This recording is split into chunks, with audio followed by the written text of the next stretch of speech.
That's bad.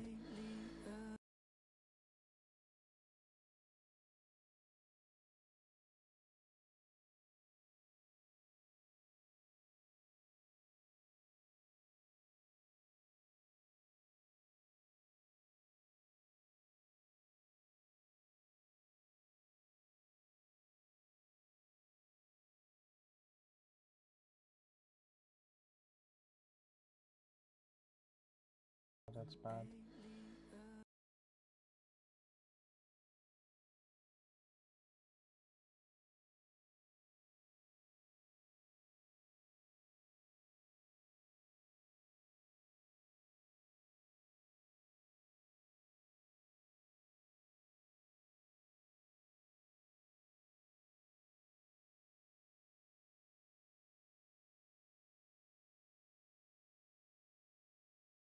That's bad.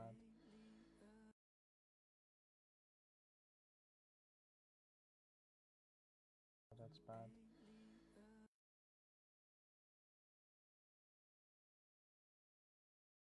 That's bad.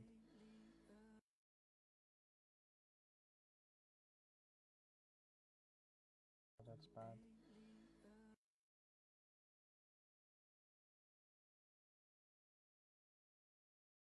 That's bad.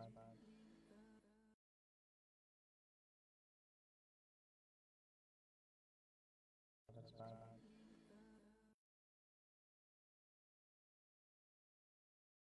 Last season were absolutely imperious at times. Jack Grealish, the second best creator in the Premier League, now at City. If Harry Kane last season were absolutely imperious at times. Jack Grealish, the second best creator in the Premier League, now at City. If Harry Kane last season were absolutely imperious at times. Jack Grealish, the second. But then at Liverpool and United, we just don't know what might happen with those two as well. So I think it's going to be. I agree with Alan. It could be very much a four-horse race, which would be amazing for the neutral. And just looking at Old Trafford, this is the lunchtime game. It's Manchester United against Leeds. The atmosphere inside the stadium already looks and now sounds, Juliet, something special. Oh yeah, it's proper rowdy, it's proper noisy, the chants of marching on together, the Leeds United fans certainly making their voices heard to the right of me as the players now leaving the pitch, both sets of players. They've gone through their various warm-ups and their drills as well. I've got Pat Nevin alongside me as well. It's absolutely packed, full to capacity Old Trafford. Not too many surprises in the lineups. There's no Jadon Sancho in the Manchester United 11. He's on the bench. David De Gea is in goal. Dean Henderson still recovering from the effects of coronavirus. Cavani, Pat was asking me where he is. He's in isolation. Jesse Lingard's also tested positive, so he's not available. Martial is on the bench as well, but you obviously think that he's fit and available, bearing in mind he's missed the last 5 months or so. Real optimistic feelings though here for the season, but a tough opener as well, with everything and the history as well and the rivalry between these two. For Leeds captain Liam Cooper, he starts for Jamie Shackleton. Calvin Phillips, the star of England, one of the stars of England should I say, he's also on the bench. He's not as fit as the rest of his teammates, Marcelo Bielsa was saying. We're also going to have a period of silence as well before kick-off to remember those who have passed away, former players, managers, staff here at Manchester United, since the last full house we had here, which was in March last year when they beat Manchester City 2-0. But we do kick off in around about 40 minutes or so time. I mean, there are huge positives, obviously, with fans back in the atmosphere inside. There are negatives by the looks of it this lunchtime, with isolated incidents kicking off between rival fans within the city centre. Pat Nevin, we spent a long time when fans were first away talking about players getting used to the absence of fans. Do you think they're going to have to get used to the return of fans? Yeah, they'll have to get used to it, but I don't think it'll take them too long. Most of them professionals that have dealt with it before. What will be interesting, I think, is very specific players who have maybe joined the Premier League and teams like Manchester United or Chelsea, who you've been talking about, who haven't felt that pressure of 40, 50, 60,000, the noise that they create and the noise they will create after, you know, being pent up for such a long time. That might take a little bit of time, but you know what? It's a good thing. It's something you're going to enjoy. Unless you're, of course, you're an away player. Some of them might be spooked by it. Well, what will be interesting, Alan, is those players that maybe were more relaxed last season without a crowd on their back, either opposing fans or sort of maybe even their own fans, particularly strikers, actually. No, I agree that there would be only a small amount of players would have perhaps enjoyed it without that pressure of when they make a mistake they don't feel the crowd on their back, and one or two might have enjoyed it, but I think the vast majority, certainly as fans and as players, would all agree that it's very different. I mean, last season was a long, hard slog for us going to watch matches, so God knows what it was like for the players having to turn out every single week, 2 or 3 times a week with no fans in the stadium. And we got off to a great start last night with Brentford and Arsenal. Not so much if you're an Arsenal player or Arsenal fan, but in terms of the atmosphere of what it is going to be like in stadiums again this season, last night was brilliant and can give us so much to look forward to. And by the sounds of it, at Old Trafford there, it's going to be very similar. How much do you read, just on last night, how much do you read into what happened last night, particularly from an Arsenal perspective? Because it's only one game. Yes. It's only one game, but... Yeah, it was always...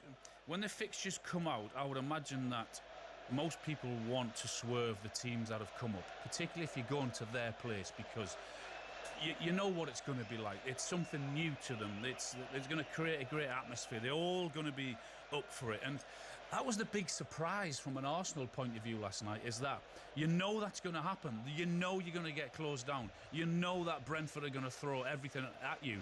And Arsenal just looked underprepared for all of what was thrown at them, and they just couldn't handle it. I mean, Brentford were amazing. They deserved to win the game and get the 3 points. And I know Arsenal had big players missing, and they would make a huge difference. Having said that, they still had the same old problems that Arsenal have had in terms of defensively. They looked so poor, and I was a bit surprised with Arsenal, because I just thought, yeah, you know what's coming, you're going to be ready for it, get ready for it, and they weren't.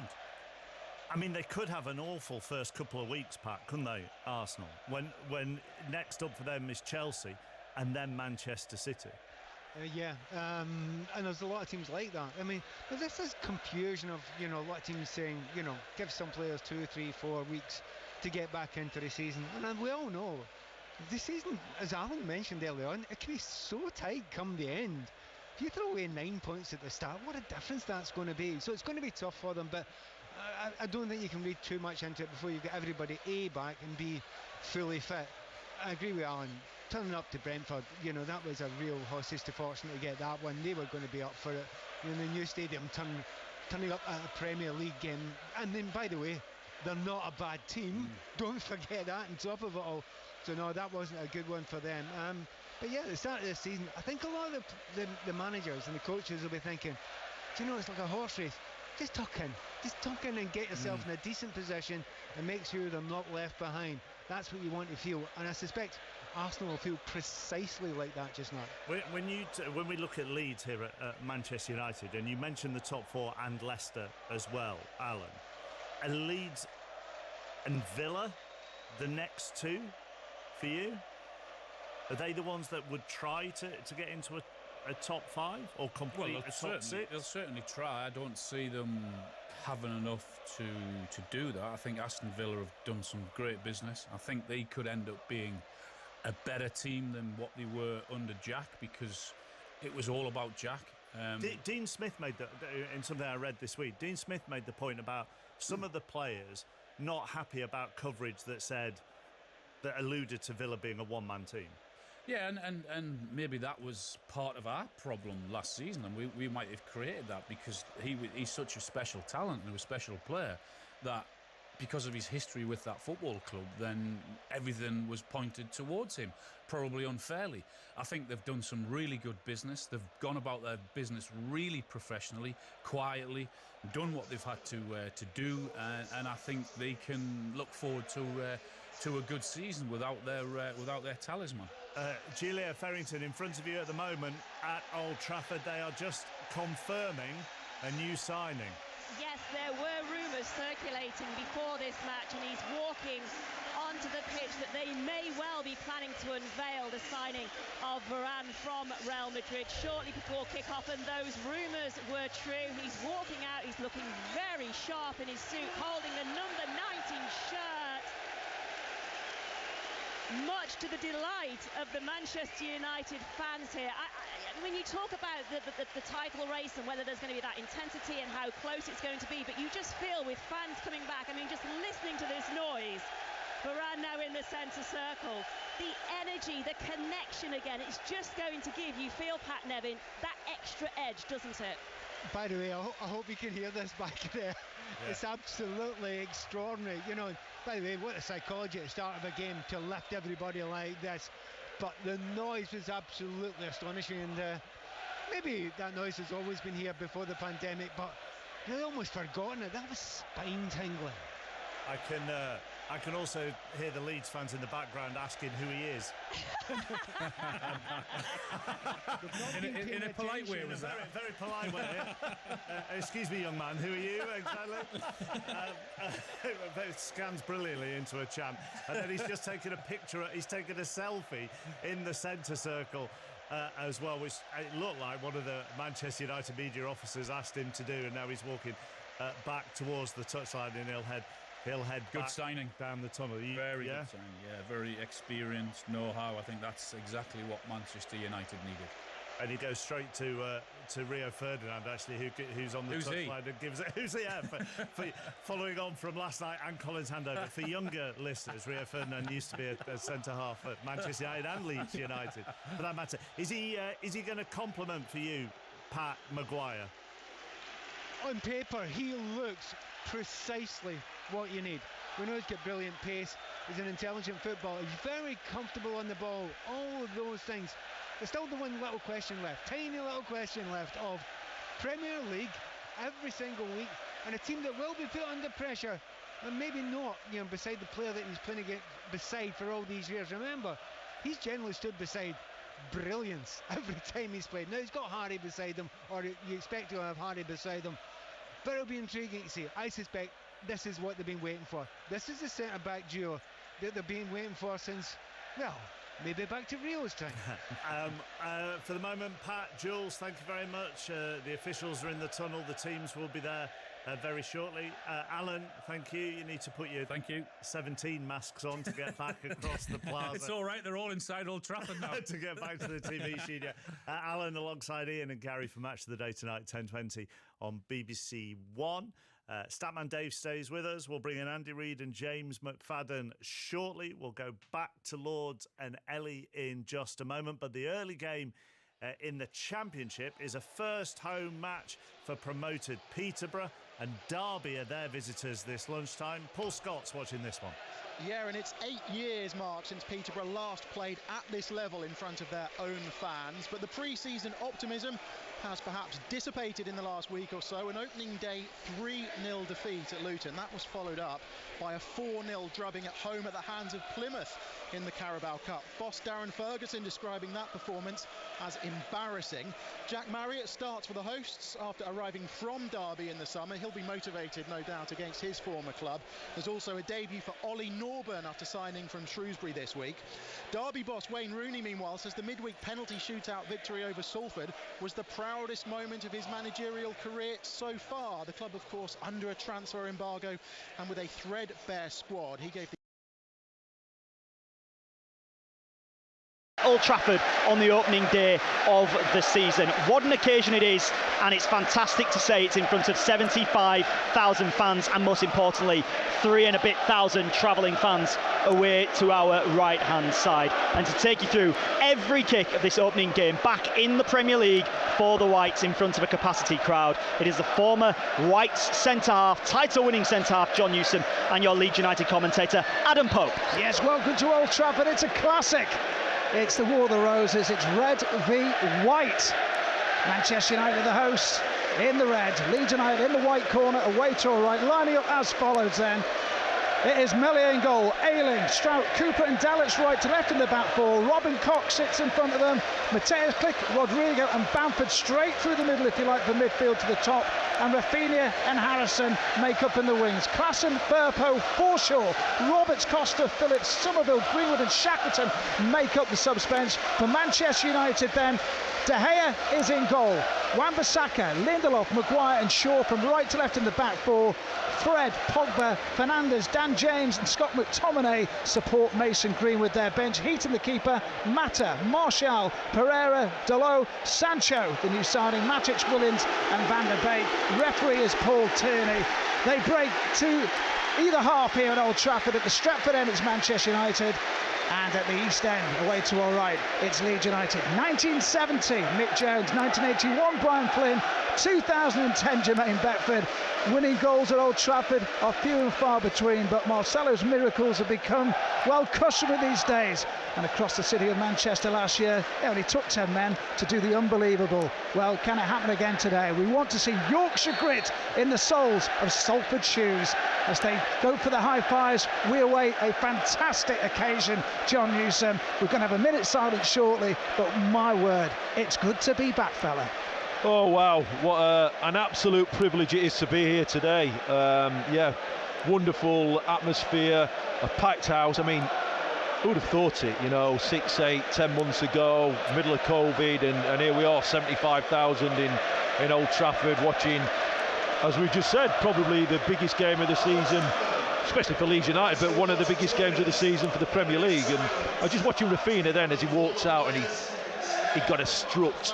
It wasn't a walk, it was a strut. It looked like John Wayne walking down ready to have a shootout, and he went over to Bruno Fernandes and had a quick chat with him, and he's up for it.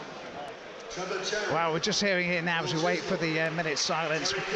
Members of the playing staff and management of both sides are going to be remembered now, who've passed during this horrible period of lockdown and COVID. For Leeds, of course, Mick Bates, Jack Charlton, Trevor Cherry, Terry Cooper, Peter Hampton, Norman Hunter, Peter Lorimer, Alejandro Sabella, Frank Worthington and Marius Lucas. And of course, Manchester United include the likes of Nobby Stiles and Tommy Docherty and co. The applause rings round, and I think that's going to replace the minute silence, unless the referee is going to blow on his whistle, John. But very fitting here at Old Trafford to see this. Yeah, absolutely. You know, we've been through, the whole nation, the whole world's been through a horrific 18 months, haven't we? And you know, thankfully it looks like we've come through the other end. We're through the other side of it, and here we are. Let's hope we get back to normality as soon as we can. This is as close to normality as I think I've experienced for the last 20 months. So, as I said before, it's a privilege to be here. I'm looking at the names, all the. Hello, and thank you for listening to BBC Local Radio on the internet. Unfortunately, the current programme on this station is unavailable. This is either due to contractual reasons or a temporary technical fault. Please try again later. If you're looking for a sport commentary, please visit bbc.co.uk/sport commentaries for details. For the latest news and information from where you live, please visit bbc.co.uk/England.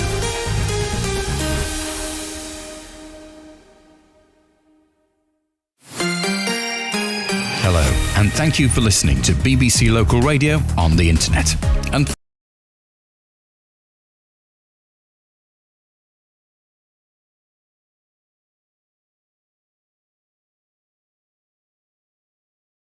We had 8 come through the academy. They went on and beat Bradford in the Carling Cup, and you're kind of just sat up in the stand watching, and you know, really, really proud of the boys. And it's, you know, you wonder where your kind of buzz comes from when you finish playing football. And for me, you know, seeing them boys out there was really, really proud. And then yesterday, then we've gone in and played our first game in Cat 1 football. Because they like the guy.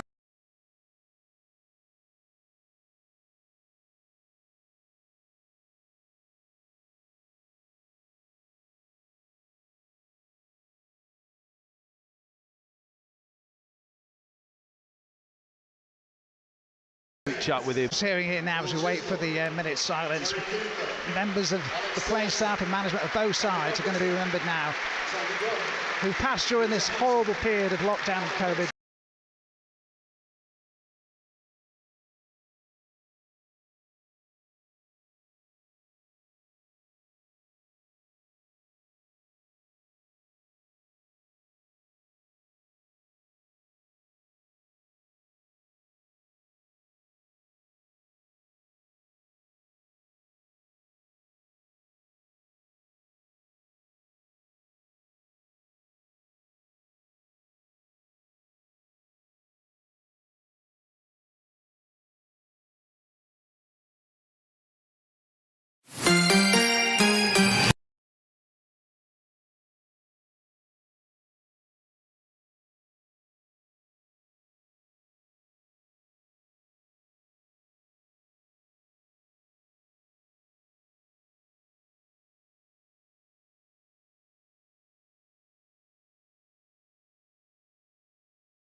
big things with Manchester United was getting that partner. Victor Lindelof potentially has got a bit of a weakness there, but not only aerially looking at switches of play, provides 3 more times more than Victor Lindelof per game. Big thing with United is switching the flank, getting those wingers 1v1, creating those chances. But the thing that the major thing that I think Varane will bring is that winning mentality. We talk a lot about it in sport, in football, in the Olympics as well. 19 major honours, only Cavani in the squad's won more, but it's kind of that age demographic with United. Their average age is 25.5. So bringing in a 28-year-old, bit of experience, that's won pretty much everything there is to win in football. Great signing. Does it change things for you, James, at United? Yeah, I think he's a terrific signing. He's a good age, and you look at the history. Man City bringing in Diaz, before that Liverpool bringing in Van Dijk, how much it changed the dynamic of the team, and it's something that United have struggled with, trying to get that partnership at the back correct. Harry Maguire's come in a few years ago now, and I think it's always looked like they're searching for that person to play beside him, and they'll be hoping that Varane can be the one that does that. And yeah, it does change it. I think it will make them more solid. They've got 2 wonderful goalkeepers as well, fighting out for the number 1 spot as well, so it does change it for United. But I think that the teams round about them are strengthening as well, which makes for an exciting season ahead, I have to say. The other thing that United mentioned Manchester United mentioned in the build-up to this season, Solskjaer did, that actually it might give them. It not only does it give them someone alongside Maguire, it gives them the option, Andy, to go 3 at the back if they want to, a stronger 3 at the back than putting Bailly in with Lindelof and Maguire. Yeah, I think that's when you do go 3 at the back, sometimes the formation lends itself to the players that you've got. Sometimes you can kind of try and shoehorn players into the position and it doesn't suit. So it does take work. You can't just go and rock up and just because you've got 3 good players, 3 good centre backs, just put them out there and play. There's a lot of work goes into it. It'll be interesting to see if he does kind of deviate from the 4 at the back. I'm not too sure that he will too often, but it'll be interesting. Just on regards to that. I think the signing's great. I think it's really, really good. But I still look at Man United and I don't really see them as title contenders yet. And it's difficult to kind of put your finger on exactly why. But I just feel that they're still a little bit short. That might help them this season though, because not a lot of people will. They're talking about Chelsea, Man City if they get Kane. Are Liverpool going to come back? They're bringing some big players back from injury. So it might help Man United without that kind of pressure. That might help them this season though. The players that they've got thrive under that pressure, but they might go unnoticed. Although, Andy, I have to say to you, even though you said it's difficult to say why, I am going to have to ask you why. Because if you were coaching them, you wouldn't be able to go. I don't fancy us, but I'm not. But I'm not quite sure why. I'm probably looking up top, and I'm looking at Cavani. I'm thinking, he's a top class striker. I'm looking at his age. I'm looking, will you get that? Will you be able to get it out of him week in, week out? Are they just short of that bit that Chelsea do have now with Lukaku? The City have had kind of over the years, even though City play quite differently. Top, and I'm that kind of Cavani. I'm that thinking, one who's going to be able to lead the line game in, game out now. I'm not too sure Cavani's going to be able to do that every single week. I think from a point of the age as well, like there's no expectation on Mason Greenwood, still a teenager, Jadon Sancho's still really young, Marcus Rashford is really young. So I think that's the point, is that City and Chelsea, and if you look at the age demographic of their top players, they're in the prime of their careers. Lukaku's 28, he's been brought in, and I think that's a very good point. If you switched out Haaland for Cavani, then I think the title race is a 3-horse race. But at the moment, with the inconsistency of Anthony Martial at times, who was absolutely brilliant at Old Trafford last time against Leeds, grabbed himself 2 assists. But you're looking at Martial, Greenwood, Cavani is the one that's going to step up.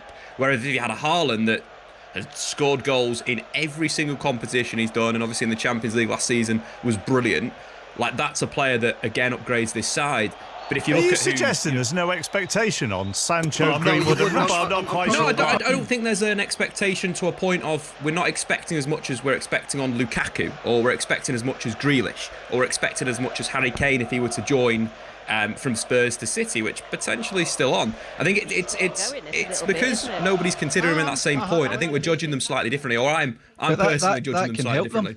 That can help Greenwood, because everybody speaks about how good a finisher he is, and there's no real expectation in terms of, Lukaku's coming in, he has to get 20 goals minimum.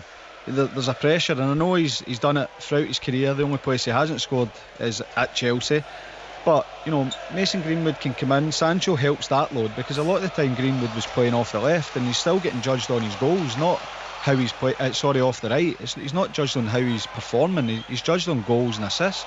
So it might actually free up Mason Greenwood to go and play through the middle and kind of share the load with Cavani. But I would still expect that they'd be looking to strengthen in that area as well. Been a decent start, this, Jules and Pat, hasn't it? It has. Manchester United starting very much in the first couple of minutes on the front foot. Couple of corners. Mason Greenwood, low strike at goal. But Leeds United have just got themselves a corner. David De Gea in goal for Manchester United. We wait for Rafinha to take it. How much of a big afternoon for this is it for David De Gea, Pat? It's for everyone. Huge afternoon. He's not under any pressure yet. This is his first decent tackle they've had. Very impressed by the pace of Manchester United start, by the way, guys. They've pushed them back. They've got a couple of corner kicks. Very interesting. I would suggest one thing above everything else. Koch is not playing in the game at all. He's just marking Bruno Fernandes. He's not taking part. It's a man-for-man job, and it's really unusual. You don't see that very often these days. Try to break off him now and again, but he's given up his entire play to say, Bruno, you ain't playing today. We played around 7 minutes of this match. Gareth Southgate and Rob Page sitting to my left alongside me in the director's box here at Old Trafford, where it's Manchester United 0, Leeds United 0. So how does that affect things tactically, Pat, with Koch sitting on Fernandes? Because at Old Trafford last season, one of Fernandes's big roles was to drag Calvin Phillips out of position, and then the space vacated, McTominay in particular ran into. So has that changed from what Koch is doing? Has that changed what the rest of the midfield are doing? Do you know what it's like with Bielsa and Leeds? He changes that system all the time, and he often starts with 3 at the back. And if you had a look online at any of the suggestions, it was going to be 3 at the back today, and they lined up that way, and then 10 seconds into the game Koch walked out of that area and straight into a marking lineup. So I think it's a 4-1-4-1, which is I think their best system that they play. But I think the fact that they've got that one out, just doing a straight back 4, and to say, well, we'll play against 10 if we can possibly do that. I think at the moment it looks pretty good, because the limitation of the creativity is so far that Manchester United, even though they've started sharp, that pure creativity, as I say, that Elaine's gone and got very close to Bruno Fernandes again, who just basically can't get on the ball at the moment. It's clever, but we'll see if it's completely clever, because it's up to the other players to make use of that space. What are you expecting? Nearly an own goal there. Terrible pass back there. Keeper does, Nesli does fantastically well. Just took his eye off the ball there for a second. Try to see who it was. Was it Struijk that did that? I'm not too sure if it was or not. It was Struijk, actually. Takes his eye off the ball, but it wasn't a good pass to him. So they just got a little bit too casual at that point in time and almost lost a goal. Good save by Nesli. What do you think Leeds need to do to improve on last season, Pat? I'll tell you what, they could start with starting the way they finished last season. I think they had a brilliant finish to last season. It was understanding, the adaptations that one of the best technical managers around makes, and they've been brilliant. I really adored what they did last season. Right from the start, they were a joy to go and watch. Now, with most teams, if they come out with a slightly different system, they get found out slightly. I mean, that's one of my concerns about Chelsea this year. They had a very set system last season, the kind of 3-4-2-1, and it kind of spooked a lot of teams when Thomas Tuchel brought it in. But teams will suss that this season and need to adapt it. Bielsa's not like that. He plays about 4 different systems, and sometimes all that within a game. So I think they just keep on improving the way they have done, and they'll be absolutely fine. Good idea to keep Bamford fit, I would suggest, though. He looked fantastic. There were so many games last season, James, that you thought, oh my God, Ellen Road would be absolutely rocking if there were fans in for this. So many games that I wonder, Jules? Greenwood just beat everybody, and Paul Pogba looks like he's just put Manchester United in front, although he did fall to the floor. The fans went wide, Jules. It went wide. It's a there really you go. big Strong start to the season from me there, but it looked. It's actually extraordinary, because lovely through ball there, but again Leeds United just in that central midfield there are getting caught. Lovely little nutmegs in the middle, slip ball through to Pogba. The expectation, he does everything right. He's calm, he just caresses it with his left foot there, but it sneaks by the post. Well done to the goalkeeper, gets out there and makes himself big, but 1-on-1, Paul Pogba, got to get that on target. Still 0-0. There was one like that last night at Brentford where it comes back off the advertising boards and hits the net, and you just pause and wonder whether that has gone in or whether it hasn't. Going back to the point on the fans, James, I know we talked about it pre-match at Old Trafford, but at Ellen Road in particular, you wonder the difference it will make for games such as this one, or Arsenal there, or Chelsea there, or any of the big teams there. Yeah, I think any team going to Leeds, I think it's synonymous with that club. Their fans they're loud. It is an intimidating place to play, and especially with the football that's on the pitch and the effort and commitment of the players. That place will be rocking, and it will help them without a doubt. But likewise, when they go away, especially in this fixture today, there is a huge rivalry between both clubs. So fire those players up to continue working and continue to be putting performances in. Andy? Yeah, I think when the whole Leeds ethos is based around energy, based around high tempo, and I think if you feed off that energy from the crowd in a positive way, especially when you're at home, you really feed off, and anybody who's kind of played at Ellen Road or even been at Ellen Road knows that the energy that travels down from them Leeds fans out into the pitch is second to none, especially when the team are playing on the front foot. And I think it's pretty obvious to anybody who knows anything about football that Bielsa's team play on the front foot. So it's part of the reason why Bielsa's teams on the pitch have been so successful at Leeds, because they kind of almost bounce off the fans. It's almost the same kind of feeling. They want that energy. They want the energy on the pitch. There's an energy off the pitch, and that's why it works so well. So you would imagine that they will be one of the main teams that benefit from having fans back in the stadium. Chappers, I would love to underline that, the fact that Leeds fans waited for so long, didn't they, to get back in the Premier League, and then they don't really get much of a chance to enjoy it the way. So they will be explosive, their fans, when they make the noise when they finally get these games with all the fans in. I think maybe second only to and Fadi and I probably balk at saying this, but Liverpool, I think Liverpool seriously missed their fans, and it's extraordinary what Anfield does to their players, and I think it was very, very noticeable at Anfield as well. I can't agree with you, Pat. I knew you wouldn't you? And as former Evertonians, I know we're actually contracted not to say that. No, I mean it. I'm not contracted. I mean it. I can't agree with you. You don't actually think Liverpool suffered a little bit with not having the cop and the pressure they put on referees, etc.? Yeah, maybe. I'll give you another excuse there to back it up. I'm not complaining about it. Leeds shot on target comfortably saved by David De Gea, and it is still goalless at Old Trafford. Atmosphere is electric there. Slightly more sedate, I'm guessing, at Lord's, Ellie? I'd say contented, Chappers. Yes, 197 for 3 England currently, so they're 167 behind India. Joe Root is 81 not out, and I can't see anything from what we've watched this morning to suggest that he's not going to get his 22nd Test century.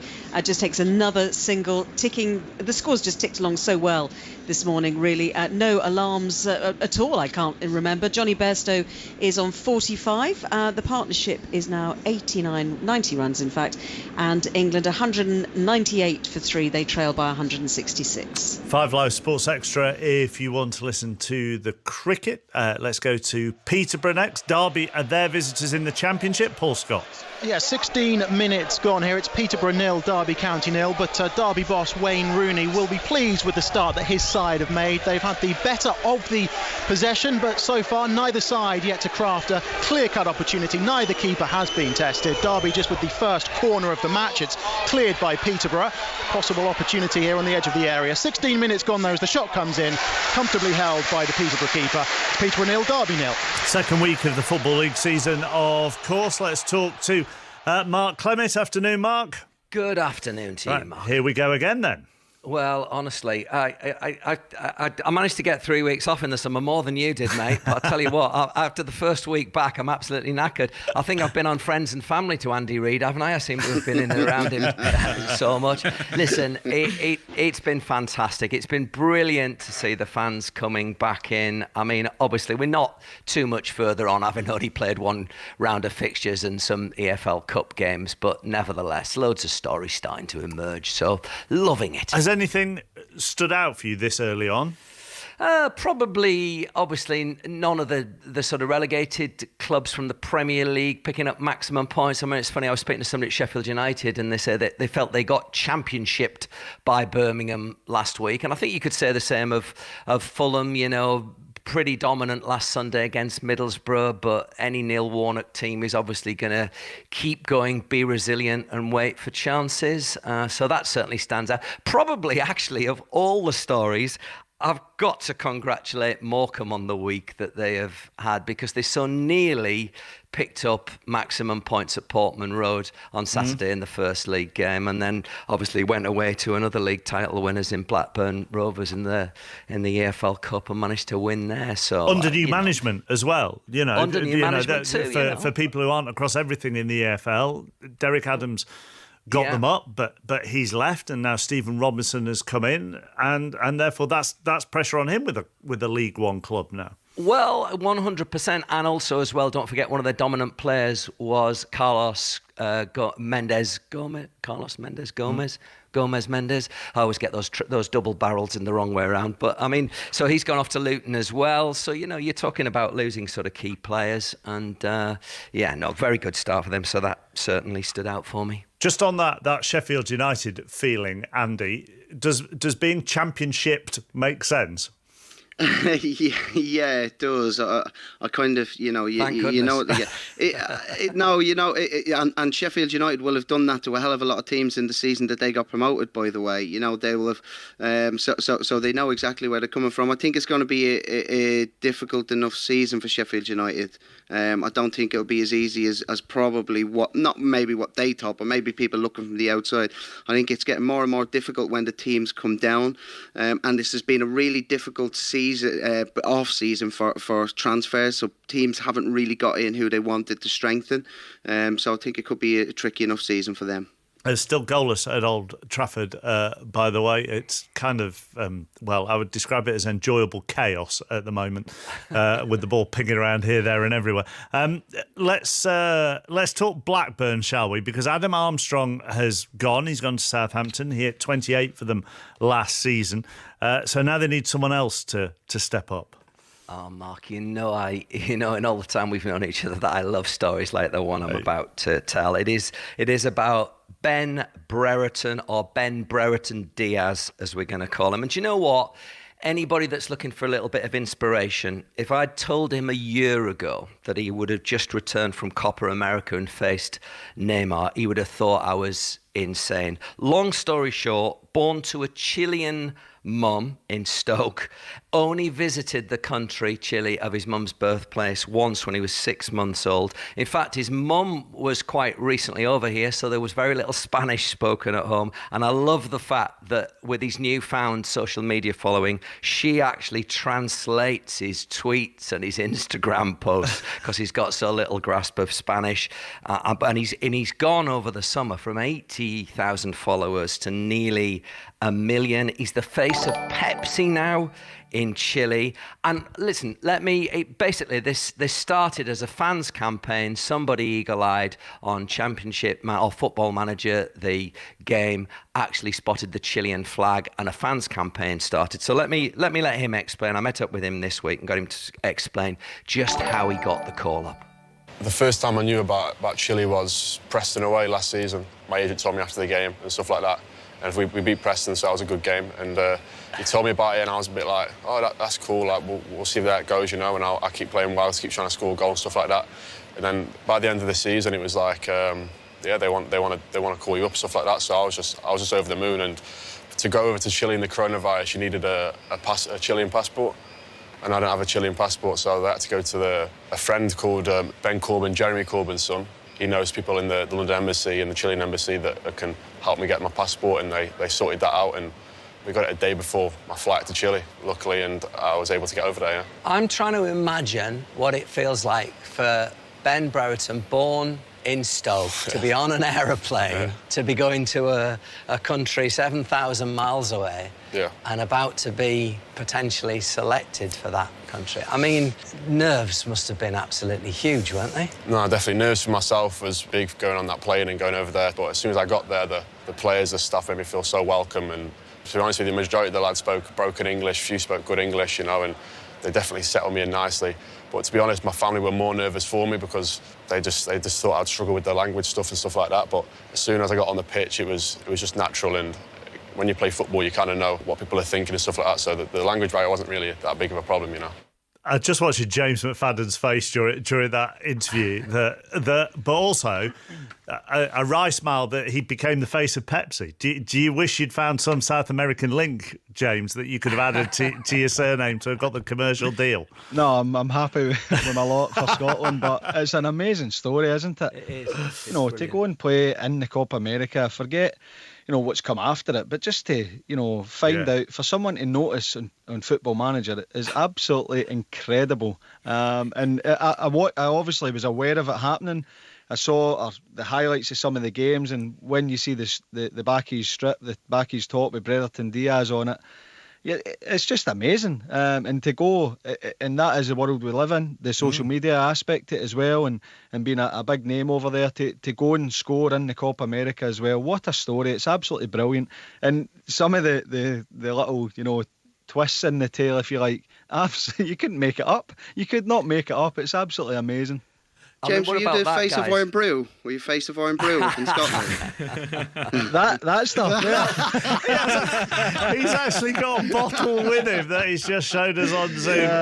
Statman, you look like you were gonna come in there. Yeah, it's something that, as a Football Manager veteran, it's something that you do look for. The second nationality, it helps for work permits. For example, if you're bringing in a Brazilian who's got some Portuguese nationality or Italian nationality or so forth, and then when the game develops and you're in like 2025 and none of your players anymore, you usually have an international job. One of the big things that you need to do with that is get those young players. So like the wonder kids, your 16, 17-year-olds, if they've got like a French, Spanish nationality, you've got to get them in your national team early doors. So it's just one of those things. It's a Football Manager thing, second nationality, and it's one of those things that we take dead seriously. And it's quite funny that this has created this campaign. Now there's a player playing for Chile. It's not the first time that the Football Manager has become a real life situation, is it? Although, Dave, I am surprised you do international management on Football Manager, bearing in mind your modus operandi is just to fix the budget so you can buy all the best players for your team. Well, look, Mark, as much as we're fixing budgets, we're fixing nationalities as well. As soon as those second nationalities come out, you bring them in. Let's go back to real life and back to the Championship. Where did Derby sit at the moment on what you've seen so far, Mark? Do you know what? I want to take you into Wayne Rooney's post-match comments after beating Salford in the EFL Cup in the week, and I find it really sad for supporters of Derby everywhere that Wayne Rooney describes it as his proudest moment in management. Beating twice, having to come from behind against Salford City and then win a penalty shootout. On the other hand, I think he's been increasingly impressive in some of those media situations, including self-induced problems he's had to explain. He's clearly got a really difficult situation on his hands. Clearly they are one of the favourites at the moment with this embargo in place to be relegated. He's having to blood youngsters. I don't know at what point a new owner is going to come in and perhaps allow him to make a few more substantial signings, and you just hope they don't get cut adrift because they haven't got the quality resources on the pitch. Listen, he's quite proud of these youngsters. He feels it was good experience for them during the week, and he'll get more benefits to the league. I'm just sort of watching the highlights in the background, trying to pick out the team and stuff that he selected today. But he's on very threadbare resources. There's no question about that. Let's find out how they're doing at Peterborough, Paul. 6 minutes played here. It's still Peterborough 0, Derby 0, but Derby perhaps still shading it in terms of possession. Not too many clear-cut opportunities. Ravel Morrison with a left-footed shot from the edge of the area that was straight at Peterborough keeper Christy Pym. You talk about the Derby youngsters. They've got 19-year-old Festi Ebaseli starting on the right flank. He's looking to be the outlet for Wayne Rooney's side, but 26 minutes gone. It's still at Peterborough 0, Derby 0. Still goalless at Old Trafford. Johnny Bairstow's brought up his 50 at Lords. Joe Root unbeaten on 84. And England are 204 and 10-4-3. Going into League One, MK Dons have a new head coach, Mark? Yeah, Liam Manning. He was on the books of Ipswich Town as a player. He became an academy coach there, moved on to West Ham, and then he was taken on, obviously got a lot of promise, taken on by the City Group. He spent a while as the sporting director at New York City, and then he's just been head coach until December at Lommel in the Belgian League. And they obviously spot something there. And, you know, they've been a little bit hit and miss, haven't they, MK Dons? I love the way they always want to sort of try the young up-and-coming managers. And there's a bit of a trend going on, you know. Matthew Taylor's taken the Walsall job, having come out of Spurs. Rob Edwards, who was with the England development squads, is now with Forest Green Rovers. But I think for every Russell Martin, who's had a great start to his management career and got the Swansea move, probably there'll be a few names like Dan Michi in there as well, who only managed to last 3 months. So it'll be interesting to see how that one turns out. Although I tell you what, they pulled together some decent signings in the summer. Mo Isa was banging him in for Peterborough, maybe not last season, but the season before. Maxi Waters, who Cardiff took out of Crawley but has moved to MK. So some real potential. Is that on loan or is that Has he gone there? Do you know what? Come back to me in Sports Report. I'm still trying to catch up on everything that's happened in the summer. It takes a little while for us to get everything together, doesn't it? There are very creative head coaching appointments, aren't there, Andy, in the EFL? I mean, something we've touched on before.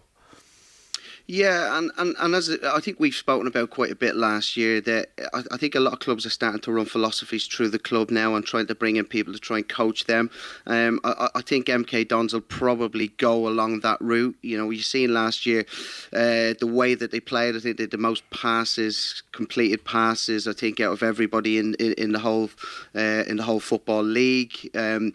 Really possession-based style, and I think they'll probably end up going the same one. And I do, listen, I would say it myself, but being a kind of a young coach, I like to see the young coaches being given an opportunity, and a lot of the time they can surprise you. They've got a fresh outlook on things, and if they can kind of handle the pressure of stepping into them, you know, it is the pressure that steps up when you have to win on a Saturday, when the 3 points is the be-all of end-all. Can you still stick to your principles? They're the things that you find out about them. Our feature game in League One will be Cheltenham, promoted last season, at home to Wickham, who were relegated last season. In League Two, Mark, this afternoon we're going to be at Salford against promoted Sutton. Yeah, every bit as ambitious as they always have been to get out of the division, Salford, aren't they? And, Sutton, just in the League Cup during the week there, I just thought they might pull off a bit of a shock, but ultimately just waiting to get some points on the board this afternoon. The only other point I'll want to raise is let's be cautious, everybody out there, because... Hang on. We're not going to be cautious here. I'm going to interrupt you. We're going to go straight to Old Trafford. First goal of the game, Jules. Where Manchester United are 1-0 ahead through Bruno Fernandes. Beat the challenge of the Leeds defender to put the ball into the back of the net. We've been waiting for that because the chances have been there for United, Pat Nevin. But Leeds, as this game has wore on, this game has got more settled. It became more open, but this will sort of lower the nerves, won't it, a little bit? Classic Manchester United. They're actually better on the break. Just as Leeds United, as Jules was saying, they're getting back into it. Little bits of space were beginning to open for Fernandes. He got away from his marker Cock there just a minute before that, put in a great cross, couldn't get on the end of it. Then he switched with Pogba. Beautiful through ball by Pogba. Bruno Fernandes is centre forward there, 1-on-1 with the goalkeeper. A little bit of luck goes underneath his legs, but what intelligence between those two working together. That might be a big story this season going forward for Manchester United. Those two understanding each other and working together. And Fernandes, such a firm favourite with the Manchester United fans here. He's fired Manchester United in front this lunchtime against their rivals Leeds United. United lead by 1-0. Some ball by Pogba, Pat, that. Yeah, that's what I'm saying. Yeah. They understand they've got with each other. Has been grown over years, but the fact that they can switch with each other, Fernandes wasn't getting much joy, so they switched. He went further forward. Paul Pogba went into that area, found the gap, and you know when he's got that back space in the last third, he can pick up those fantastic balls, and it was brilliant. And of course, Fernandes understands that he can actually make the runs, believing that Pogba's got the ability to get the ball in there. It's really turned into an interesting game. One word about the referee. I think he's done incredibly well so far. I was just going to say that to you. Paul Tierney, and it's following on from Michael Oliver last night, actually, who's they're letting it go a bit, and exactly what we saw in the Euros.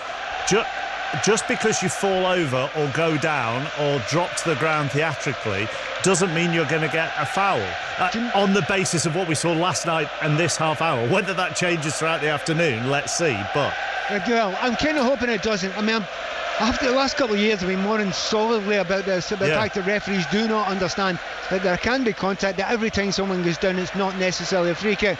And a number of people saying to me, oh yeah, that's just you being old-fashioned. No, it's not. It's a game that actually is capable of that. Oh, look, Sean Ellie scores as well. They're up for it now, Manchester. Good spot, Jules. Good spot. Yeah, it was the same side where Pogba almost scored.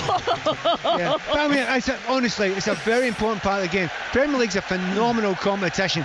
He's let it flow without it being dangerous, and the players have reacted to it as well. Yeah, I think he's reacting to the atmosphere as well because it's so buzzy and he doesn't want to slow the game down, Paul Tierney. But if this is the way it's been refereed from here on in, I'm delighted. A quick one, Pat, just because we talk about the capacity crowds and the fans being back and the players living off that energy right now, do referees benefit from the crowds being back? They can react to it. There's no doubt they can react to it, but they can also kill it a little bit by having too many fouls and too many quick yellow cards. He's let it roll and it's brilliant. Players then stop complaining. That's the point. Players think, all right, it's this kind of game, is it? All right, we'll react to it, we'll play it differently and makes for a better game. And it's been a long time coming, this. The pernickety attitude of a lot of the referees has actually been helping to ruin games. And by the way, the players weren't helping them. Today, brilliant. Last night, superb as well. 1-0 United. I know, Manchester United. Sorry, yes, Manchester. Just to prevent the complaints, Jules.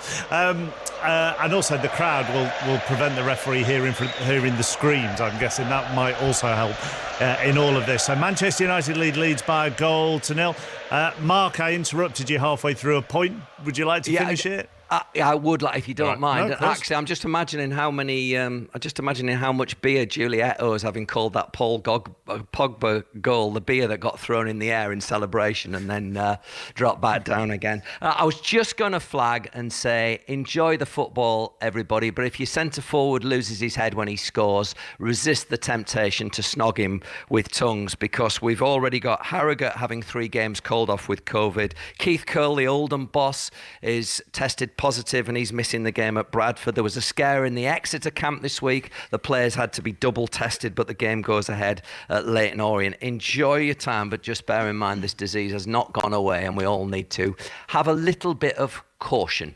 All the goals as they go in the EFL throughout the afternoon with Ian Dennis, who will be at Stamford Bridge this afternoon for Chelsea against Crystal Palace. No faster goal service around. And then interviews and reaction during Sports Report from 5 o'clock. Lunch at Lord's. Good morning for England. Ellie.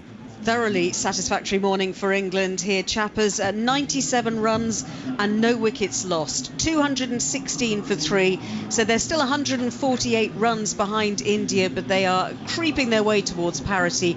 Joe Root is on 89. He has played magnificently this morning. And Johnny Bairstow on 51. His first Test 50 since 2019. The 28th time he's gone past 50 in 76 Test matches for England. And he looks very much at home back in that England middle order. 108 runs, the partnership between those two Yorkshiremen. England 216 for 3 at lunch. Thank you, Ellie. Dan James has just gone close, but it's still Manchester United 1, Leeds United 0 at Old Trafford. 6 minutes past 1. The Premier League is back this Saturday afternoon. You're listening to 5 Live, and here's the latest news. Listen on BBC Sounds. This is BBC Radio 5 Live. With 5 Live News, I'm Nick Hatfield. Good afternoon. The police watchdog is to look into the decision by the Devon and Cornwall force to return a shotgun to a man who killed 5 people in Plymouth on Thursday. Jake Davison shot dead his mother, a 3-year-old girl, her father, another man and woman before killing himself. The former Chief Crown Prosecutor Nazir Afzal says he should have been on a watch list. Given that we now learn that in December it was taken off him temporarily because of some allegations that he was facing and then returned to him, he's exactly the kind of person that you would be keeping an eye on, or the authorities should be keeping an eye on. And also, we've now seen his posts on various social media sites which paint a picture of somebody that had a very low opinion of women. The Afghan President Ashraf Ghani has given a national address as Taliban militants continue to advance across the country. He says the top priority is to remobilise the armed forces. The Taliban has reportedly refused to hold peace talks unless the president resigns. Our correspondent Secunda Kamani is in the Afghan capital. Many fear it's only a matter of time before they eventually push in on Kabul, though for the moment my sources tell me that the Taliban want to wait. They want to see if Kabul can be handed over peacefully to them, a surrender of sorts. Floods along Turkey's Black Sea coast are now known to have killed at least 40 people. In the worst-hit town, Bozkurt, several apartment blocks were brought down by floodwaters from a river. Cars were swept away and power supplies cut. A record number of migrants tried to cross the Channel on Thursday. The Home Office says UK authorities dealt with 592 people. France has started a manslaughter investigation after a man from Eritrea died. And Nicki Minaj and her husband Kenneth Petty are being sued by a woman he was convicted of attempting to rape in 1994. US media is reporting that she's filed a lawsuit in New York alleging the couple harassed her to retract the allegation. They've not yet responded. On BBC iPlayer. The category is The award-winning drama Pose. I'm thinking about bringing the House of Evangelista back. Rivalries are reignited. Are you challenging me, Mother dear? Tonight at the summer solstice ball. And a devastating crisis takes hold. Hundreds of thousands of people are going to die if they don't get on those drugs. Pose. Don't y'all want to become iconic? I already am. We rose from the bottom and we became stars. Stream from the beginning or get the final series on BBC iPlayer.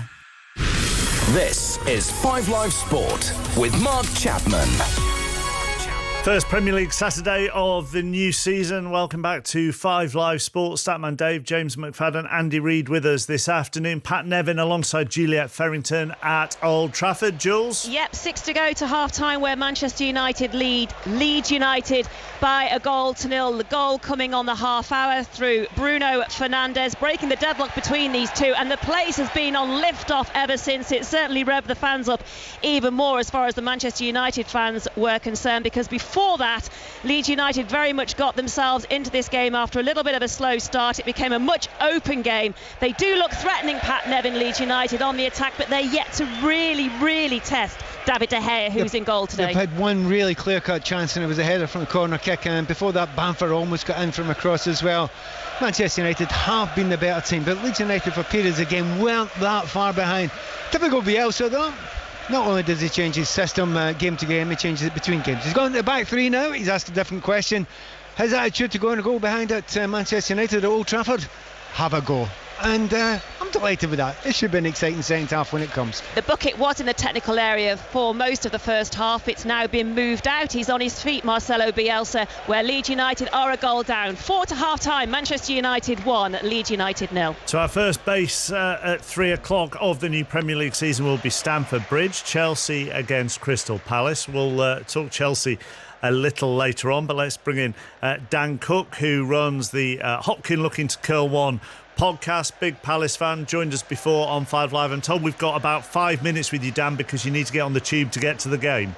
Yeah, I'm outside a pub, so there may well be a bit of background noise. As I say, I'm on my way to Stamford Bridge. It's the first away end I've been a part of for about 2 years, so I'm absolutely buzzing, to be fair. Well, I was also told, Dan, that you described yourself as being weirdly excited by the new season. Now, is that because you can get back in to watch games, or is that because you are optimistic about Crystal Palace under Patrick Vieira? Bit of both, I think.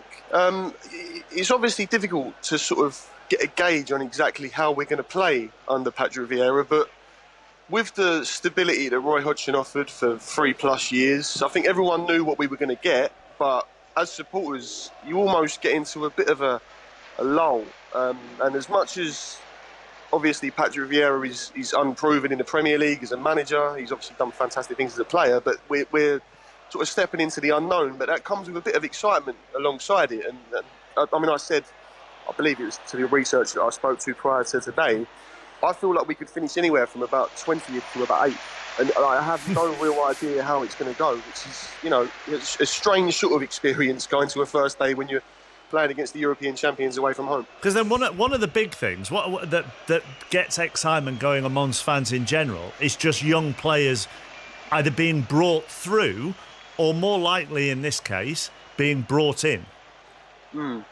Yeah, I think we've had a Category 1 academy upgrade, which from Crystal Palace's perspective is massive for our long-term future. But you look at that and mix it alongside the players that we've brought in this summer, Mark Gurhey, Joachim Andersen, Michael Elise from Reading. There's just a real freshness about the squad, and I appreciate from a neutral perspective there are lots of people that would look at the amount of players that were out of contract and left and sort of worry about whether or not we've got the necessary experience. But we sort of spent 2+ years with everyone writing us off because the squad was too old, and now we've got people writing us off because the squad's too young. So you sort of have to straddle the line in a way.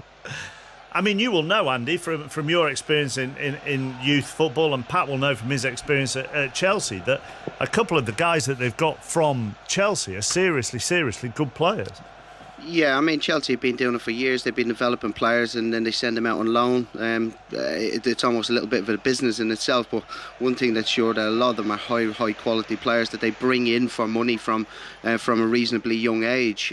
So it's an interesting one. I think it has to fall somewhere in the middle. I know the point that you make about being too old or too young. I think it's got to fall somewhere in the middle. You need some experienced heads in there to try and help them young players develop. Will there be patience and understanding, do you think, Dan? I mean, if you look at the first few fixtures we've got, obviously today is an extremely daunting fixture and you've got a number of other difficult games. So I've seen a lot of people, not necessarily for wanting to pour scorn on Crystal Palace, but I've seen a lot of people making comparisons with Frank de Boer.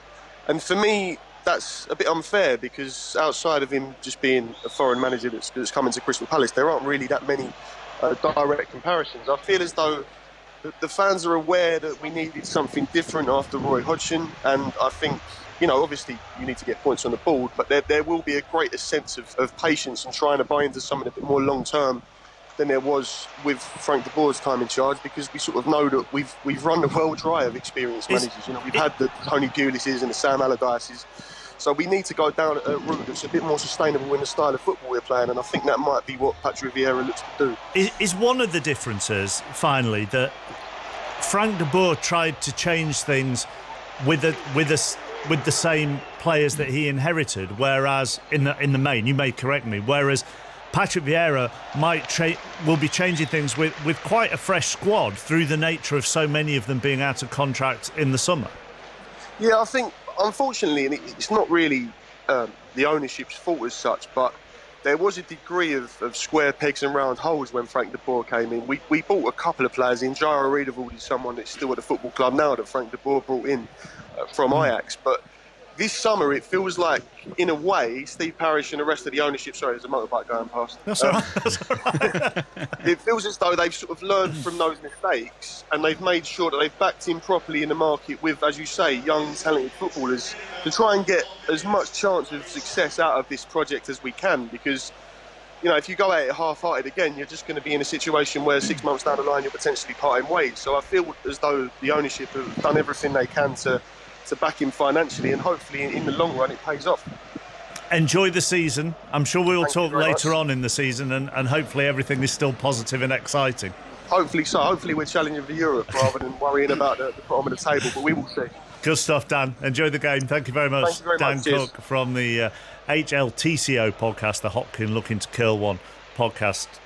James McFadden, do you think it's easier taking over a squad that has had a lot of out-of-contract players? I think it can be if you've got a chance to, replenish the squad. If you've got a chance to bring your own players in, then it can be. You've got a bit of a fresh start. Roy Hodgson had a style, a way of working. The players were used to it, and sometimes you get, when a new manager comes in, you get a resistance to the way they work. There's not maybe that openness to say, right, how are you going to make us better? What are you going to bring? Yeah, I think it can be. I think, as far as a comparison to Frank de Boer, it's totally different for me. Patrick Vieira knows the English game. He's a legend of the Premier League era.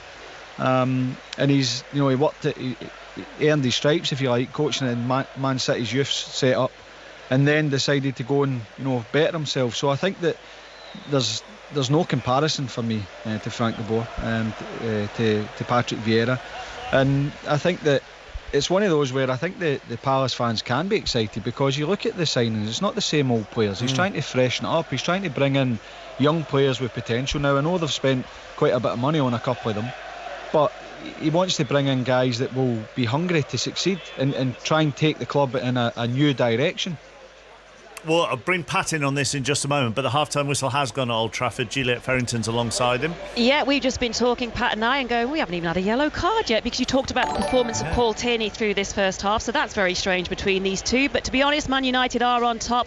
They've controlled most of the first half. They lead by a goal till against Leeds United. Bruno Fernandes scoring it. It was a great ball by Paul Pogba, floated the ball in. Fernandes controlled with his first touch, beat his marker, fired into the net.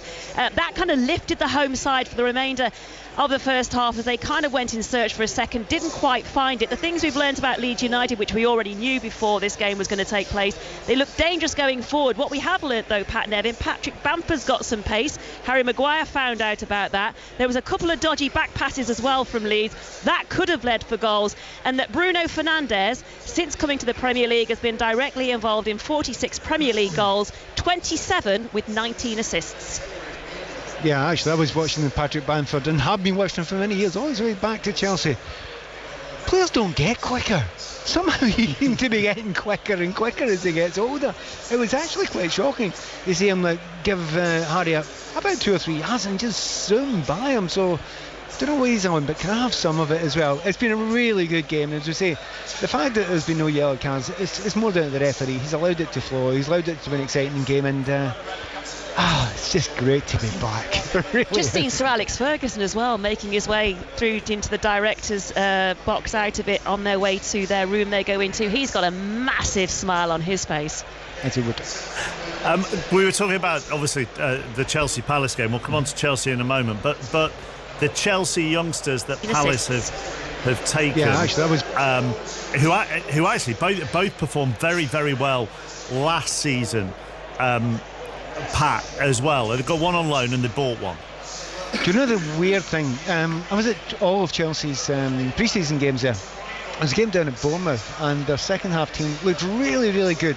It was the third team, definitely the third team. The numbers of players that they've got down there that are of a very, very good standard. You know, that you could almost go down to about 40th and 50th player down there and get them and put them in the Premier League, and they'll probably be fine. So it's extraordinary the standard they've got there. But I think there's a bigger concern. I really applaud what Palace are trying to do, but this is one of the biggest gambles I've seen for years in the Premier League. Wow, okay. I think so. Roy is the antithesis of a gamble, isn't he? Yeah. You know, he's got, you know what he's going to do. It maximises the potential. Yes, he does use a lot of more experienced players.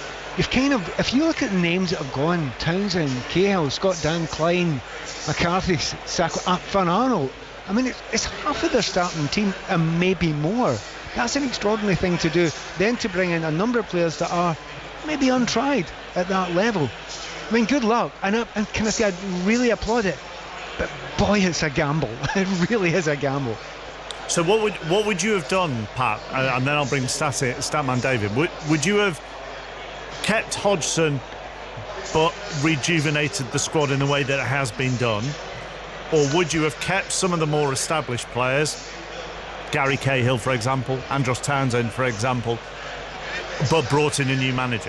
Hey, if it wasn't my money, I'd gamble, mate. I'd go for Pierre. Right. So I mean, that's absolutely, I love the fact that you're doing it, and if you're going to, as you say, step on to the next level. The problem is, we've watched it. Remember years ago, Charlton, they stepped on to the next level. The problem is, it was 2-3 levels down.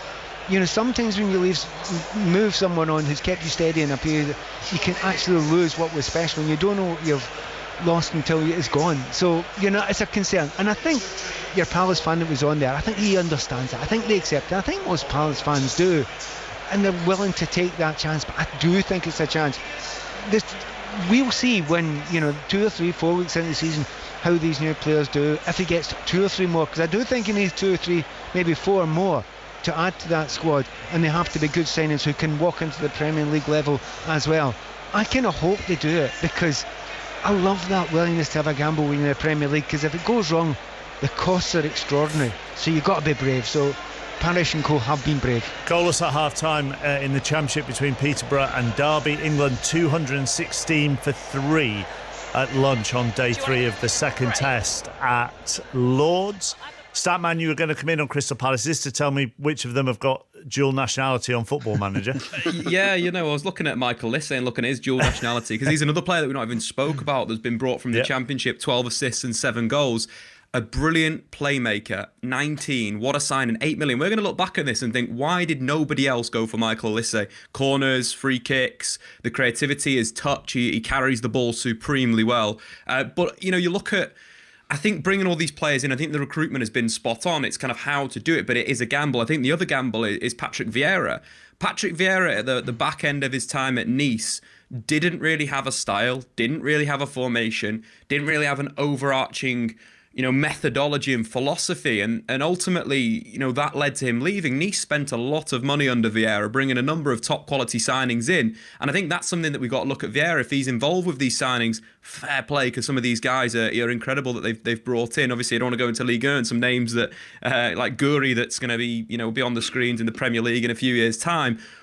But at the same time, you've got to look at that and think, has Vieira evolved from that point? Does he now have a defined way? Because he's not going to have as much time with Crystal Palace, because I think as soon as it goes wrong, like it did with De Boer, then there's an issue there. And I feel like Vieira's got to start flying. But I kind of think there will be a phase of this Crystal Palace team where we'll undervalue them, then they'll go on a massive run and we'll all catch up and be like, wow, this team's amazing. And then I think they'll go through another dip. But if they can build, around players like Michael Lissay, around players like Eze, that unfortunately is out for this season, and still Wilfred Zaha, that's a very, very scary front line. Have you put a Lissay in your fancy team? Absolutely not, Mark, because this season I have to be boring like Ali Bruce Ball. We know how boring he is, long-term plans, he spends a lot of time in spreadsheets. So I've had to go the same way, very, very safe. I had Ivan Toney yesterday, thought he played really well. Going to keep him in my team. I thought, he, as much as everyone's sort of what Colin Murray was saying, in a sense, everyone thinks he's just a goal scorer. This guy is a very, very rounded footballer. One of the things that I saw from him from last season in the Championship was the amount of aerial duels and goals he scored with his head. And I think if you do that in the Championship, you easily do that in the Premier League. And we saw how his duel with Ben White was very, very interesting. Another one, Mason Greenwood. Oh my, are you going to go through? I honestly couldn't care less about your fancy team. I regret asking the question now. Are you about to go through the whole lot? Look, no, I was just going to give you those two names, Mark, because they're two of my players that have played so far. Fantasy 606, great podcast. I just want to advertise it around BBC Sounds. Is that pod up and running again, is it? That is They've brought it back, have they? They have, yeah. There was big discussions. My position was questioned because as the expert coming second out of me, Ali Bruce Ball and Chris Sutton is embarrassing. So I had to fight my cause, and I've got a 1-year deal. If I mess up this season, I'm done. They'll get a new stat man or stat woman into the podcast, and that's me looking for a new job. I didn't realise quite so much jeopardy on such a sort of comedic podcast, but there we are. Right, that's available to download via BBC Sounds. 1:26. This is 5 Live Sport on a Saturday afternoon. You confident about Everton this season, James? I'm not sure. I think that the signings, although they maybe haven't excited everyone, I think they're good signings. I think, Rafa Benitez identified the need for out-and-out wingers, wide players that can create for Dominic Calvert-Lewin and take the load off Richarlison, if you like. I think Damari Gray, we know he's got talent. And the same Andros Townsend, he's got good experience, but I think they're two very good signings. And I'm hopeful that Everton can do well. What does do well mean for you? Well, they have to. I think with it, there's not been I've got a 1-year deal. If I mess up this season, I'm done. This summer, but I think the investment that's been put in over the years, the fans that want Everton to be challenging for the European spots, they do, and I don't think it's beyond their reach. The home form last season was poor. Is that down to the fact that there's no fans? It's a brilliant atmosphere at Goodison. So I think that it's important. It's challenging beyond their reach. Getting off their form last season was poor. It's vital. I think, especially to the fact that there's no fans, it's a brilliant atmosphere. It is vital. They got off to a good start. So I think that, and I like the fact he's identified the areas of the team that needed strengthened. James came in last season, and everyone was excited because they've managed to sign a player of that calibre from Real Madrid. He's not in the picture. So I think that there still has to be a bit of strengthening done. And I think the fact that, the kind of cloud hanging over the manager, the appointment, the fact that he's so synonymous with Liverpool, he will have to get off to a good start to get the fans back on side. Sarah Halpins from Everton TV and is at Goodison Park. Joins us now. Afternoon, Sarah. Good afternoon. How are we today? Very good, thank you. Very good. What do you think the atmosphere will be like there this afternoon? I'll be honest with you, I'm already feeling quite emotional. Just about to do the pre-match show now, and we'll start seeing fans flooding into the stadium soon, and you can already hear the noise, the hustle and bustle as I was making my way here earlier down Goodison Road. People piling out the chippies, everyone sort of embracing each other, saying welcome home. I've seen tears already, and I'm sure, I'll be honest, when I hear that drum roll leading into Z cars, my eyes are going to be full of tears. I know that already. What do you think the expectations are of Evertonians? Well, do you know what? I think it's less than there was last season. Obviously, we've lost the manager in Carlo Ancelotti, but we've also brought in a manager. Yes, we know it's a controversial one with Rafa having what he's done with the other side of Merseyside. But I think when you look at the CV of a manager like that, plenty of Premier League experience. He's won things. I think, he works extremely well as a man manager. And I think we've just got to get right behind him. We're all going to be made up to be back here. So I think the atmosphere will be rocking. Less expectations than last season. But let's see if we can really push and try and get into Europe with this squad. I think that would be a good season for Everton. It does simply, Andy Reid, doesn't it? It just boils down to heart versus head in any kind of appointment here. The heart of a fan will go, well, you manage the biggest rivals, and that's very difficult. Head might go, do you know what? Actually, on what was available on the market and previous records and experience, yeah, maybe. Well, for me, it just all boils down to results. If he gets results for them, then the fans won't really be that fussed. If he doesn't get results, then he gets less time in the job than probably what he would. I think, the Everton fans are very, very passionate. I'm pretty sure they'll get behind the team no matter what. If we talk about the difference between Ancelotti and Benitez, then I think you're probably closer aligned in kind of philosophies than you would be with kind of Roy Hodgson and Vieira, like we were just speaking about. So for me, there's a decent bit of continuity in there, and I think it's probably, if you're to take the emotion out and all the other bits, it's probably a good appointment, a really good appointment, in fact. When you look at this Everton squad then at the moment, Sarah, are there still holes that need filling? Are there areas that you go, do you know what, we could probably do with bringing someone else in there? Oh, absolutely. I think when you look at that midfield, we definitely need players in that sort of central midfield role. And of course, the right back, Seamus Coleman, exceptional servant for the club, still has a lot to offer. But obviously he's towards the latter stages of his career, and we were heavily linked with Dumfries, and that looks like it's all fallen through and stuff. So I would be expecting Rafa to still be looking for a right back, certainly, and to probably strengthen in that midfield area as well. They need another forward. I would say so. Dominic Calvert-Lewin as well. Obviously, we can't rely on him for all the goals. We've got Richarlison in there as well, who I'm sure, especially the form he's in, just come back from the Olympics with a gold. He'll bang the goals in. But, I would love to see another forward as well. But I think with so little time left in the window, we'll just have to wait and see what we can do in this one. The players we've brought in, I'm happy with. But, yeah, I certainly think we could do with a few more. James, you talk about setting the tone and getting off to a good start. You can look at this as an ideal start for Everton. Southampton are losing players. There's a perception from outside Southampton, what on earth is going on?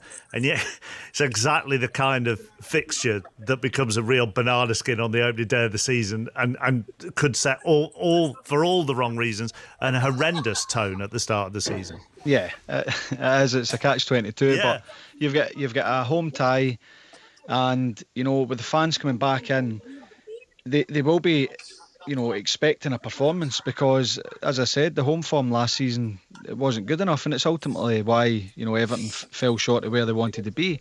So, yeah, I think it'll be good because, Rafa Benitez will be aware of, the kind of reaction that he's got from the Everton fans. So, for him, it'd be good to get it over with, get the first game over with, but be confident. I think he's signed, I think he's signed a couple of good players, and it'll be interesting, probably the style, as Andy spoke about, the style that he brings to Everton. The fans want to see, high energy, they want to see excitement. All fans do, of course they do, but, I think because the perception of Rafa being a bit more defensive, more about the shape of the side, it'll be interesting to see how they start. But, it's a great place to start. The fans haven't been in for too long, and now they've got a full crowd behind them.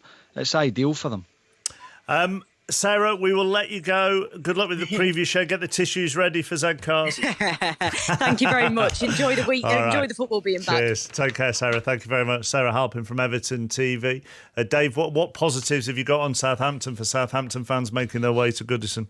I think Adam Armstrong as a signing looks very, very fresh, and if he can get running, he looks like such a confident goal scorer and finisher. Some of the goals he scored last season, from near the halfway line, lobbing the goalkeeper. If he can get a goal early in his Southampton career, I think he'll absolutely fly.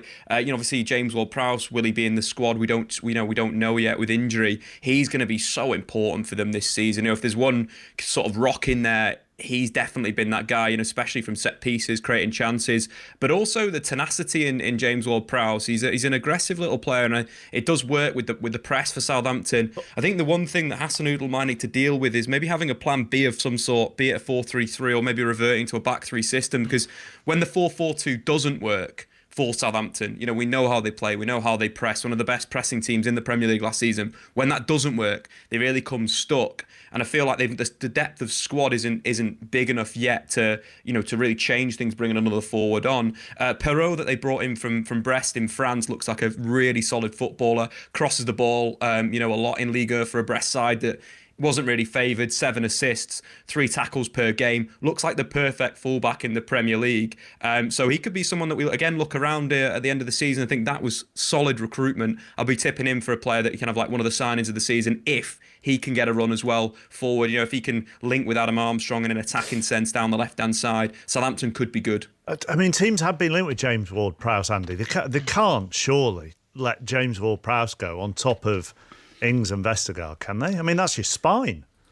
Yeah, I'd be very, very surprised if he did leave, unless they had somebody lined up to replace him. But I think because he's kind of come through the ranks and he's kind of part of the fabric, I think having them players as part of your football club is really, really important, not just for what they produce on the pitch, but for also for what they do off the pitch, how they kind of link all the people together. They know they link the academy with the first team because they've come through the ranks. I think them people are very, very important, a little bit like how important Mark Noble has been to West Ham over the years. So I don't think it'd be a good idea to be losing him on top of the players that they have. I agree with Statman, Adam Armstrong, watched them quite a bit last season. I think to stretch teams and to make teams drop, he makes fantastic runs in behind, and you can get people coming into the pocket to play really, really well with him in your team. Back underway in both the early games. Manchester United lead Leeds United by 1-0. Still goalless between Peterborough and Derby. And still at lunch in the cricket with England 216 for 3, so they trail India by 148. 135. This is 5 Live. Here's Nick Hatfield. Listen on BBC Sounds. This is BBC Radio 5 Live. Thank you, Mark. Good afternoon. The police watchdog is investigating why the man who shot dead 5 people in Plymouth on Thursday was given back his confiscated gun and permit. Jake Davison had the weapon taken off him in December after he was accused of assault.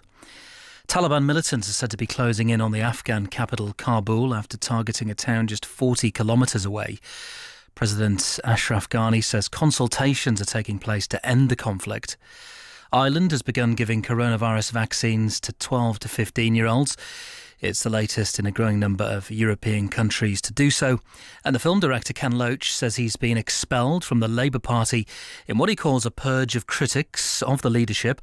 The 85-year-old, who's a lifelong socialist, claims to have been kicked out as part of a witch hunt. It can happen anywhere, at any time. You might start twitching, heightened anxiety, raised heartbeat. You could be walking the dog or out for a drive. Perhaps a smart speaker or a massive stereo. But when you get that feeling, there's nothing else quite like it. That was absolutely brilliant! And he drills it in low and hard and it's in! He's done it again! More live Premier League football than anyone else. Later today, our 3 o'clock commentary is Chelsea against Crystal Palace. This is 5 Live. This is 5 Live Sport with Mark Chapman.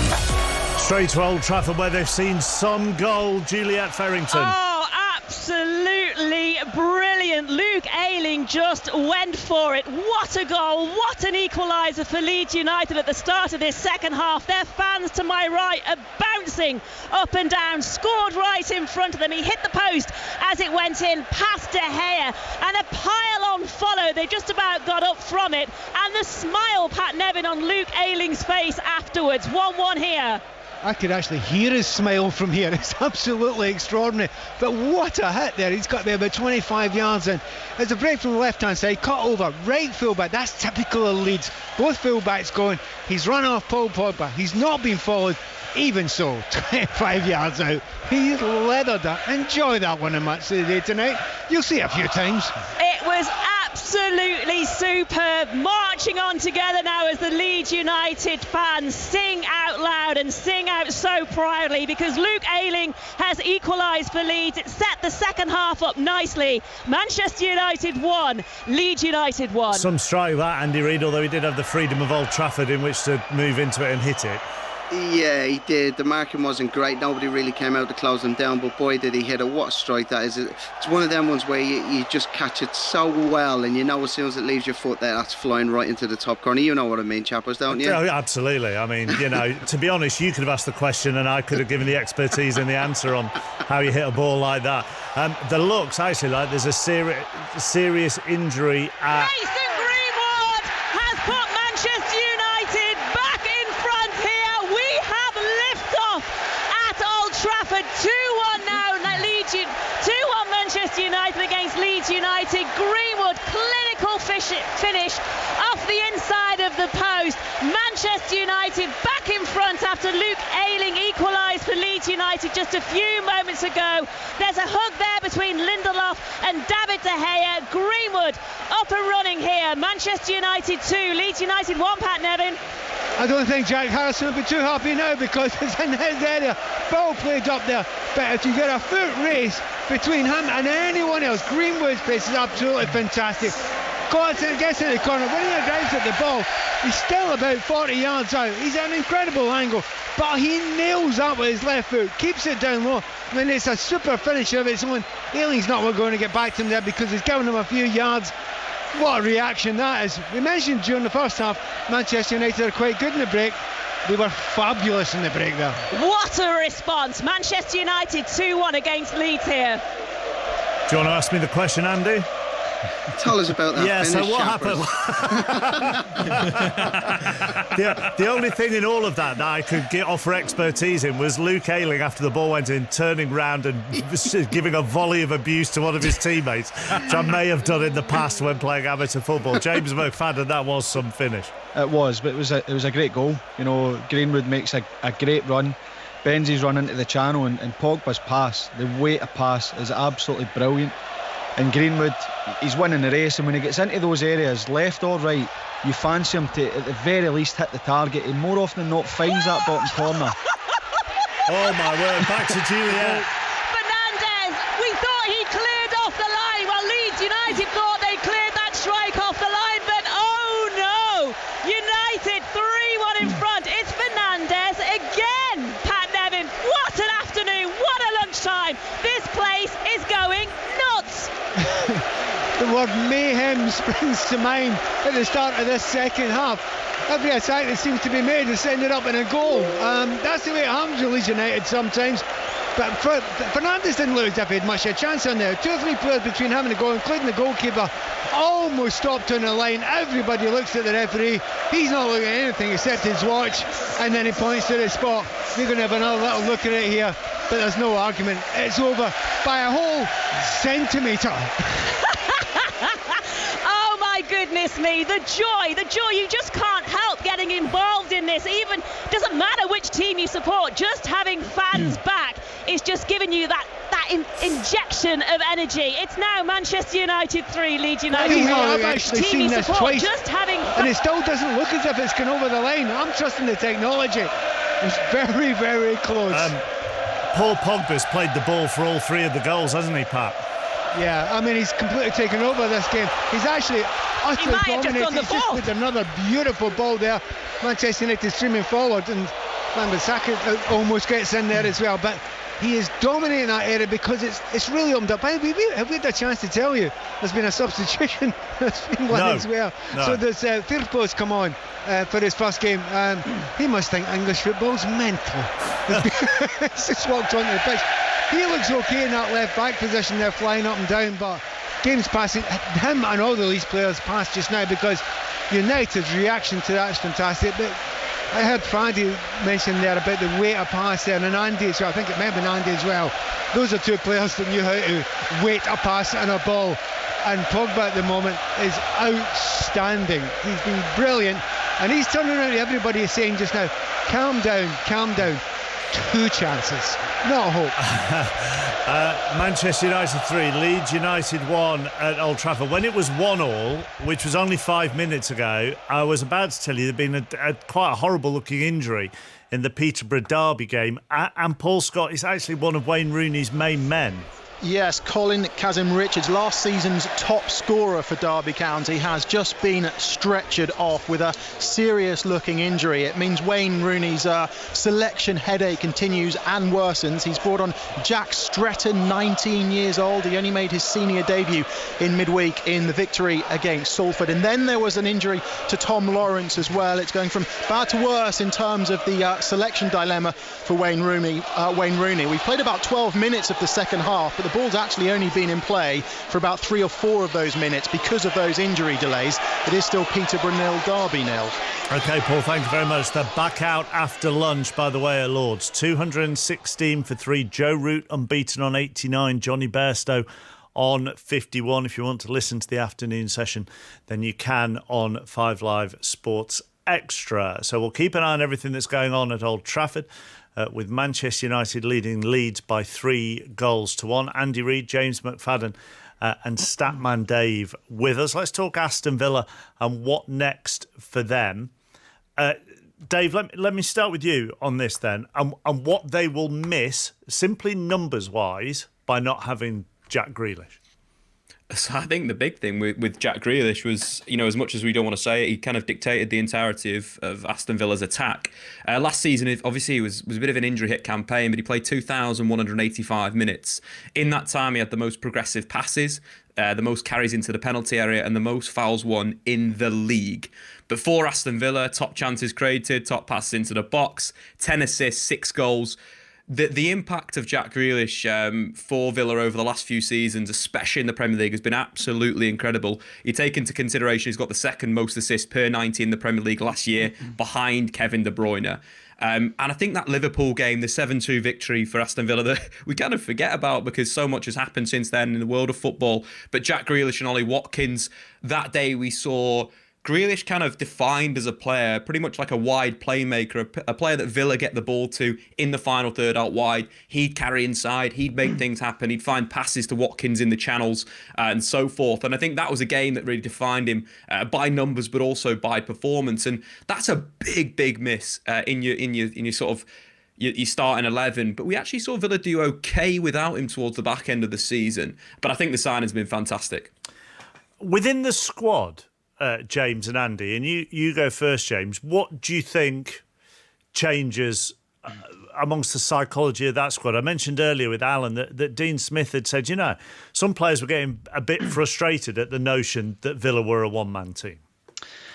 Well, you lose that talisman, that guy that will take the ball under any circumstance, that he'll more than likely create an opportunity or, he will get you up the pitch, score a goal. So you lose that. He's gone for 100 million to Man City. He's not, you're going to lose that type of player. You're going to miss him. And I think the point when you say that a team's not a one-man team is that there are other teams that help that player perform. Aston Villa are a strong side, and they allowed Jack Grealish the platform to go and express himself. So I think that's where they're not a one-man team, but they had a player that would make a difference. Let's just go straight back to Old Trafford, Juliet. Oh, if you're a Manchester United fan, you are going to be loving it this afternoon, because 15 minutes into the second half, Bruno Fernandes has got his hat-trick and another brilliant strike by him. He has been absolutely, you talk about Paul Pogba pattern, Nevin. But Fernandes, his finishing, clinical. Yeah, the ball, I think it's Harry Maguire who's played a ball that Pogba would dream of playing. Brilliant there. You talk about over the shoulder. But Fernandes running onto it. Do you know at the start of the game I was telling you about the fact that they were trying to do a man-to-man marking job on them? They should have continued that. I think they're going to have a look at it in VAR. He might be offside here, Yeah, Pat. he might be. That's what I'm saying. I think they're going to have a look at it in VAR. It would be a real shame for them, because what a leather of a finish that was. Brilliant. Into the corner, the referee's walking towards the goal. It's one of those ones we've been talking about before, Chappers. It's going to be so close, it's the thickness of the line. It depends how thick the line is. That's it, absolutely. That's what we're going to come down to. I get a feeling the referee's going to give this. He has. I think it's tight. He has, he's given it. We don't want to disappoint you here. We can't see the thickness of the line, and the game has restarted, so I guess. Yeah, no, but honestly, it's a brilliant finish. It deserves to be given there. And Fernandes, I understand now why Bielsa wanted to do a man-to-man marking job at the start of the game. Since that stopped happening, he has terrorised and destroyed them. Him and Pogba together, they look unstoppable. Scored his first on the half hour, his third on the hour. Manchester United lead Leeds 4-1. That was I mean, we haven't seen it either, actually. The thickness of the lines, we haven't seen a replay or anything. It just, to the naked eye, looked very tight, James, didn't it? I thought he looked on. I think it was Luke Ayling that was deeper than the rest, and there's no excuse for that. He has to squeeze up. He can see right along the line. I thought he looked, on, especially with the new guidance that it's a thicker line to help the attacking player, and he's got it right. And I know for you guys you're happy, but for the fact of the pass and the finish, you don't want to see goals like that chopped off, do you? That pass by Lindelof was phenomenal. Back to Villa then, Andy. Yeah, I think if you're talking about Grealish and you're talking about replacing him, I don't think you can replace him. And I think the way they've gone about it is probably the right way. You almost have to go into a kind of Moneyball scenario where, Statman's gone on about the numbers, about what he produced. I don't think you can bring in one player to reproduce them numbers. You have to break it down and you have to try and find them from somewhere else. You have to try and find 3 or 4 players who are able to chip in with this and this to try and make up them numbers, to try and keep Villa kind of progressing and kind of keep moving forward. Now, that's easier said than done, and you just talk about trying to bring all them right type of players in and fitting together that team. But I think if you just go out and just try and bring in one player to replace Jack Grealish with everything that he brought to that team, I think you find it extremely difficult.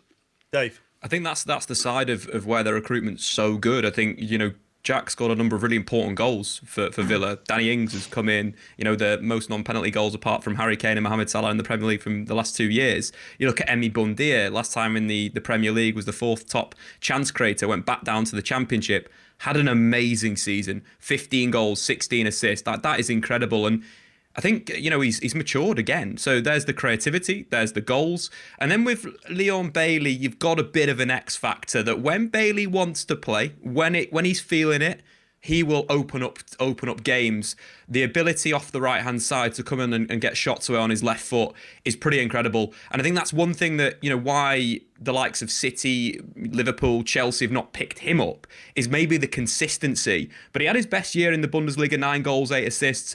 But I think that's the level that you've got a spark in Bailey, you've got the creativity of Buendia and the goals in Danny Ings. You're looking at that 100 million, you're thinking, that's very well spent. As Andy's saying, that Moneyball style. Can't get a Jack Grealish. So how do we get the attributes that we need to maybe elevate the team that extra level? James? Yeah, I think it's interesting. Danny Ings comes in. How do they play? Do they change, their style? They're going to have to because Grealish isn't there. But do they then go and put the 2 straight up? Danny Ings, he's a proven goal scorer. So do they then change their approach? And where does, John McGinn's still there? Where does he fit into that? I think that you have to go, and I think it's a great approach, Andy. I think you're spot on with the Moneyball and trying to replace those numbers because, I heard Dean Smith saying he didn't think that anybody would pay the 100 million for Jack Grealish, but then you can't then just go and spend 100 million on a player to try and replace him because there's much more to Jack Grealish, the player at Aston Villa. It's Jack Grealish, the young boy that's come through the academy, the captain. He's shown his love for the club.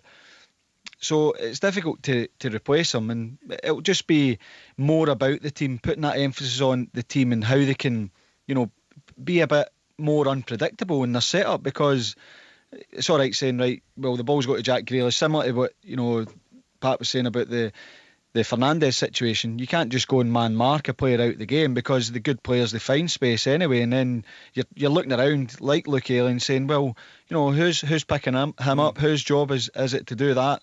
It's very difficult when you've got players of that calibre. So Dean Smith maybe is going down the route of, right, he's got good players, he's brought good players in, let's make it more about the team, and how can we be more flexible to play, whether it's on the odd occasion he'll go and put the one up, or you know, he can be more flexible with the formation and the approach. So yeah, I think it's good business that they've done.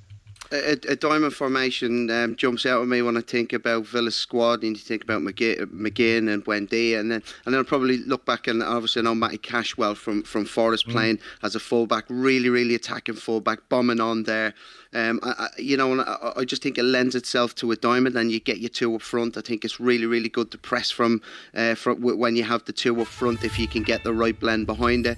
The problem that you've got with a diamond is obviously there are a lot of really good attacking fullbacks in the Premier League at the moment, and if your team is really narrow, who kind of picks them up? But I think there's loads of scope there, and I'll probably be really excited to see what Villa do and how they go about it this season.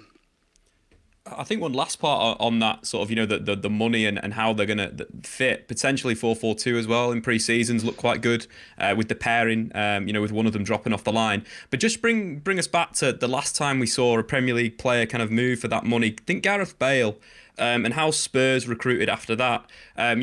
They spent quite a bit of the cash, but they bought lots of players in. Chirikas came from Steaua Bucharest. Chadley came from FC Twente. We had Etienne Capoue from Toulouse. Christian Eriksen from Ajax. We had Paulinho from Corinthians, and Eric Lamela from Roma, and also Soldado from Valencia. That feels a little bit scattergun in a sense, where you'd probably say Christian Eriksen was probably the only one that really succeeded at Tottenham, to really put numbers in, or however we want to look at it. But I think Lamela had 250 appearances, didn't he, for Tottenham? So maybe we'll throw Lamela in as well. I think there's been a little bit harsh there. But versus, I think Villa have bought from within the Premier League. They've also bought from the Championship, English football, and then their slight gamble is from the Bundesliga, that is a little bit like the Premier League in terms of the energy. So I feel like it's a little bit more of a straight transfer in a sense, where we might see those numbers fit with all those players we kind of spoke about. Andy, every season preview that I've read or seen, I think, has Watford, who are Villa's opponents today, finishing bottom. They've had a really eclectic summer when it comes to their transfer policy, signing players from Parma, Nantes, and yet Rochdale and Stoke as well. So mind you, the lad they signed from Rochdale is a very very bright prospect. But let's go back to Old Trafford, where Manchester United had their 5th goal of the season. What a pass it was by Paul Pogba. He is having an absolute afternoon of it this afternoon. And what a finish by Fred for Manchester United's 5th goal against Leeds United, who have just the one. This could be, I just said to you a moment ago, didn't I, Pat? Do you reckon we've got another 6-2 on the cards? And you went, quite possibly. Absolutely possibly, because it's such an open game, and Manchester United are flying. Back in the studio there, you were just talking about diamonds. Manchester United in the second half have went a very clear diamond, and it has confused the life out of Leeds United. The two strikers have actually just gone very, very wide, and that has created this massive gap for Pogba and Bruno Fernandes to find space and drop into those areas. Really intelligent play. Talk about Bielsa being one of the top technical managers around. He has lost the battle tactically today. Scott McTominay looks like he is coming off for Manchester United, replaced by Matic. And a quick one on Jadon Sancho as well, because he's been sent out to warm up, so we may get to see him as this game continues here at Old Trafford, where Manchester United lead Leeds United 5-1. Still goalless in the Championship between Peterborough and Derby. Joe Root 7 off a century at Lords with England 226 for 3. Watford, Andy. Yeah, it's listen, they could be anything, couldn't they? Let's be honest. They could, yes. They you honestly have no idea. I mean, I've probably seen them 3 or 4 times last season. Struggled probably early on in the season. New manager comes in, and then all of a sudden, some of the players start turning it on. They see that there's a little chance they could go up, and I've got to be honest with you. I know we're supposed to be on as the experts here and probably know what's going on, but I have absolutely no idea what Watford are going to do this year. I mean, it's been a strong afternoon, Andy. You're not quite sure what's wrong at United, but there might be something. But there's not much wrong at United by the looks of things today. But that is very true, James, and partly because you still don't know what will happen in the rest of the transfer window. And Andy's right. You know, they could. I mean, Watford fans will probably hope not, but they could be on their 3rd manager after Christmas, and that man might turn them around and keep them in the division. Yeah, I think that is the key part. You don't know what you're going to get from Watford because it is unpredictable. There's no stability there at the club in terms of the management, and it's hard. Sometimes teams get up from the Championship and you think, well, how's that happened? And then they come up and they can surprise you. So I'm like Andy, I'm unsure of what I'm going to get watching Watford, but they've got players that have been there before that have done it in the Premier League. They'll be key to any kind of success that they have. But it might be one of them where they'll be tipped to go straight down, which helps galvanise the kind of spirit that Watford thrive upon. So yeah, it'll be interesting to see how they adapt, and I'm sure there'll be more comings and goings before the end of the window. More people seem to be favouring Brentford, Dave, than they do Watford, and yet let's not forget that Watford finished above Brentford to get promoted. Yeah, it'll be interesting to see how they adapt. That's a really interesting comparison in a sense of, Dave, than they do Watford and Brentford, different ideas from the clubs in a sense of obviously the ownership with Watford, the players that come in and out. There's high turnover of coaches, of players as well, and we've seen with Brentford kind of a solid approach that's got really good results. And you do look at Watford, and I kind of agree with the guys. I think one player that we may know what might happen with it is Sarr. Obviously superb. The last time Watford were in the Premier League, ended Liverpool's unbeaten run with a man of the match performance. And I think that's one player that we might know what to expect. But then who's going to be around him? Isco's moved the team from a 4-4-2 to a 4-3-3. They've continued that in pre-season. They lost against Crystal Palace 3-1 in pre-season, and I think it's after maybe 2 to 3 to 4 weeks, we might start to understand what Watford might bring.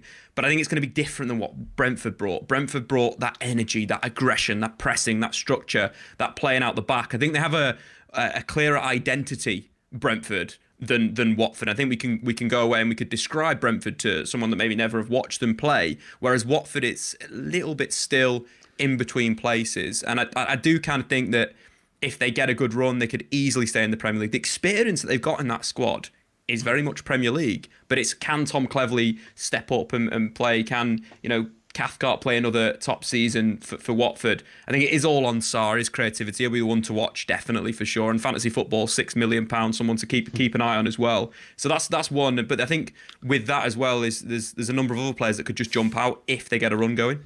Them 2 bits that you've just said there for me, David, are the main 2 bits, the difference between them, why I think Brentford have a better chance of staying up than Watford, is structure and stability. You just look and you think that you think that Brentford, they've got a way that they want to play that probably won't change too much, and it's based on energy. You've got a good structure running through the whole football club, and then you look at Watford, and it's a bit madcap at times, isn't it? It's a bit you could like you said, Chappers, you could have 3 managers this season, and I hope they don't stay up. I mean, that's what it has happened before. Let us go to Pat Nevin. Paul Pogba's having one of those performances where you go, just if you're a Manchester United fan, you just go, give him whatever contract he wants. Do you know what? He has been stunning. First of all, there's a noise going to happen because Jadon Sancho is just about to walk on the field for the first time for Manchester United, and that's a big moment, isn't it?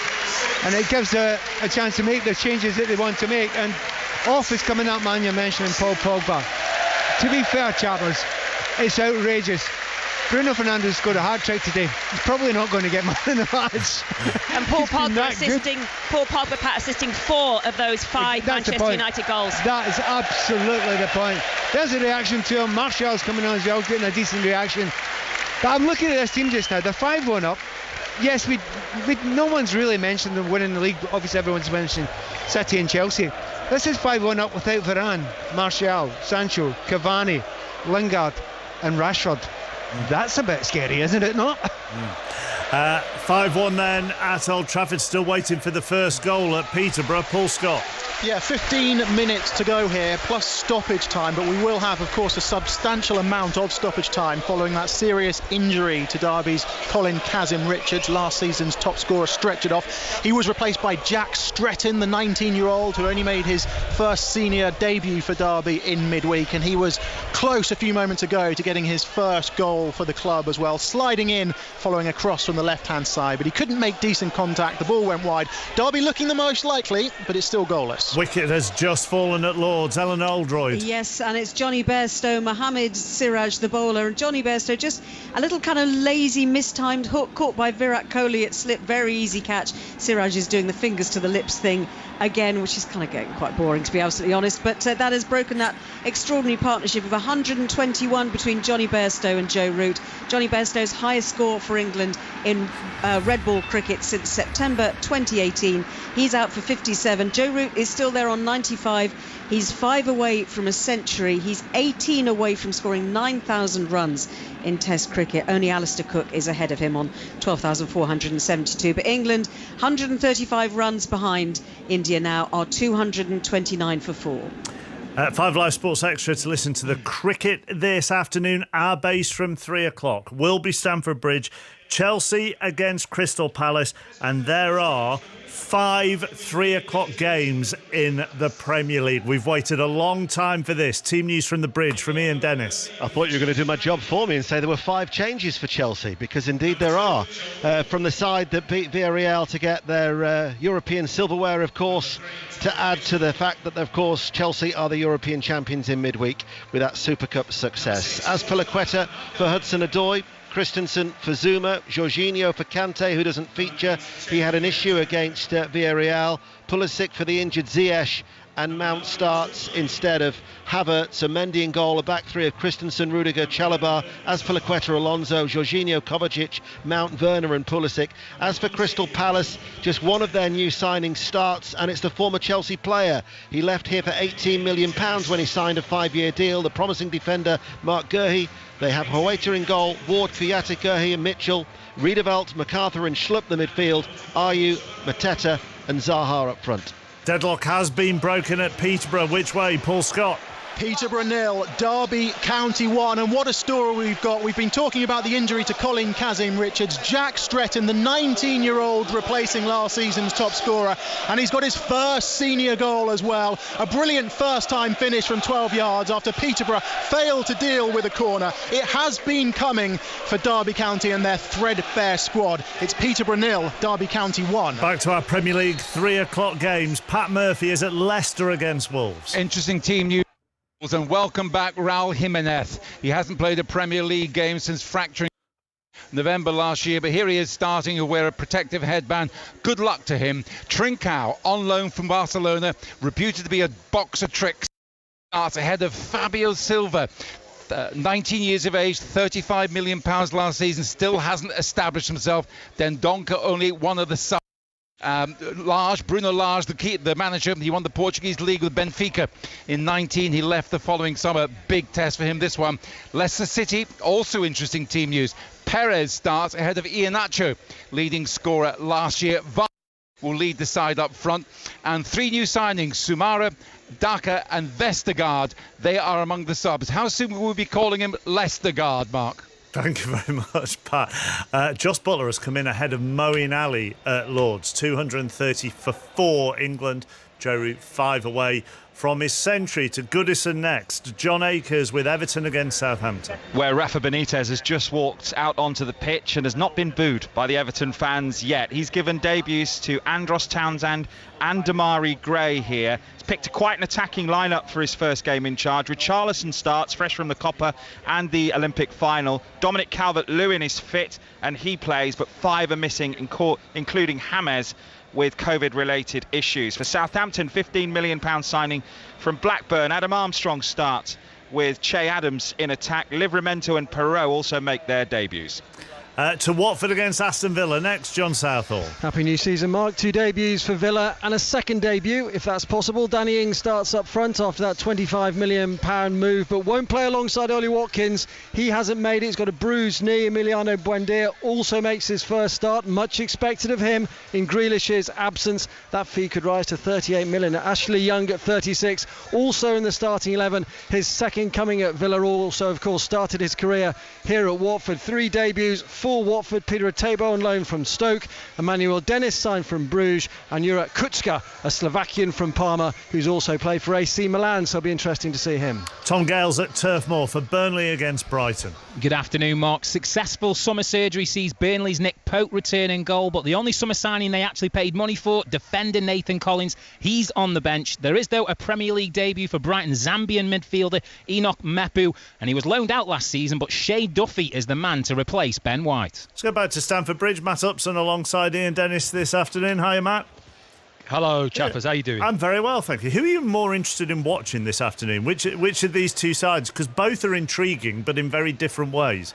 Yes, I mean, I've seen a little bit of Chelsea in the Super Cup, which was interesting, but to see Patrick Vieira's influence on Crystal Palace, what has he done in pre-season? How has he affected the team? I think it's a bit more of a attacking lineup than maybe what you'd see against Roy Hodgson. But having said that, towards the end of last season, I saw Palace a couple of times and they went forward really well. It's quite an interesting team, Schlupp in midfield, bit of energy in wide areas. So, yeah, I think Crystal Palace, actually.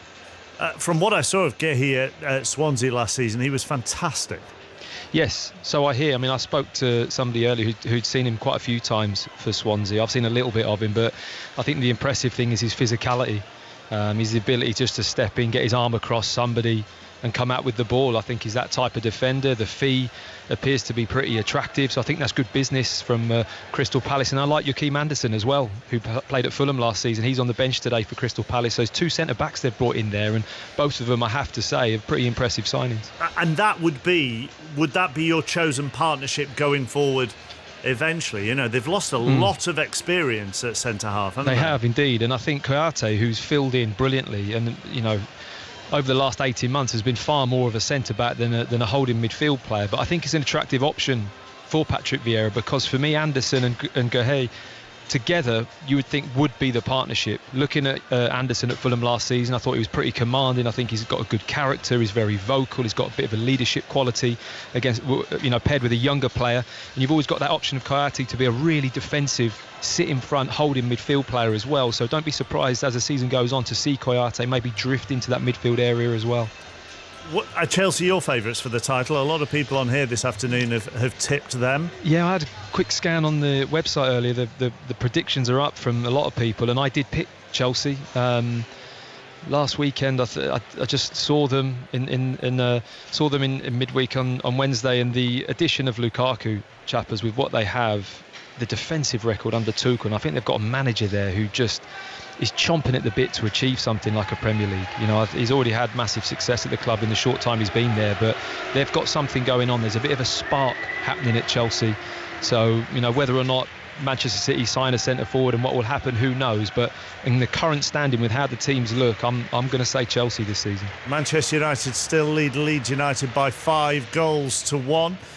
Derby are still 1-0 up on Peterborough. 7 minutes ago till the 90, but there'll be plenty of injury time played at London Road. England are 232 for 4 at Lords, and India have taken the new ball. Let's go back to the King Power. Leicester against Wolves.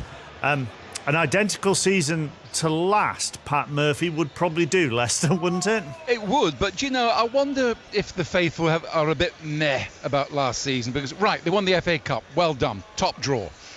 But, you know, they got 4 points from the last 5 games. They should be in the Champions League, really. The last 2 seasons, they finished 5th in a row. They shipped a lot of goals last season from set pieces. 3rd worst record for conceding for set pieces. They shipped 30 goals at home last season. And that's why Vestergaard, I think, is a very important signing for Southampton. He's very tall. He's not very mobile. He lacked pace. But so did Wes Morgan. And he was a tremendous player for Leicester City. I think he could be a very, very important signing. They're light at the moment because of injuries in terms of defensive cover. I understand that James Maddison isn't quite as restless as he was. If they keep him, very well done. As usual, though, they've shopped very wisely. Samurai, good player. Daka, £23 million from Red Bull Salzburg. Only 65 million forked out so far. And if they keep Maddison, I think there's every reason why they should look at the Champions League.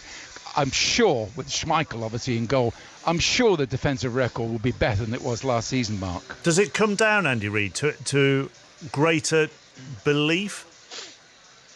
Yeah, I think that it'd be nice for them to get over the line. The couple of seasons, the way that it's panned out for them towards the end of the season, that little belief that we really feel that we can get into that Champions League and make a real push for it.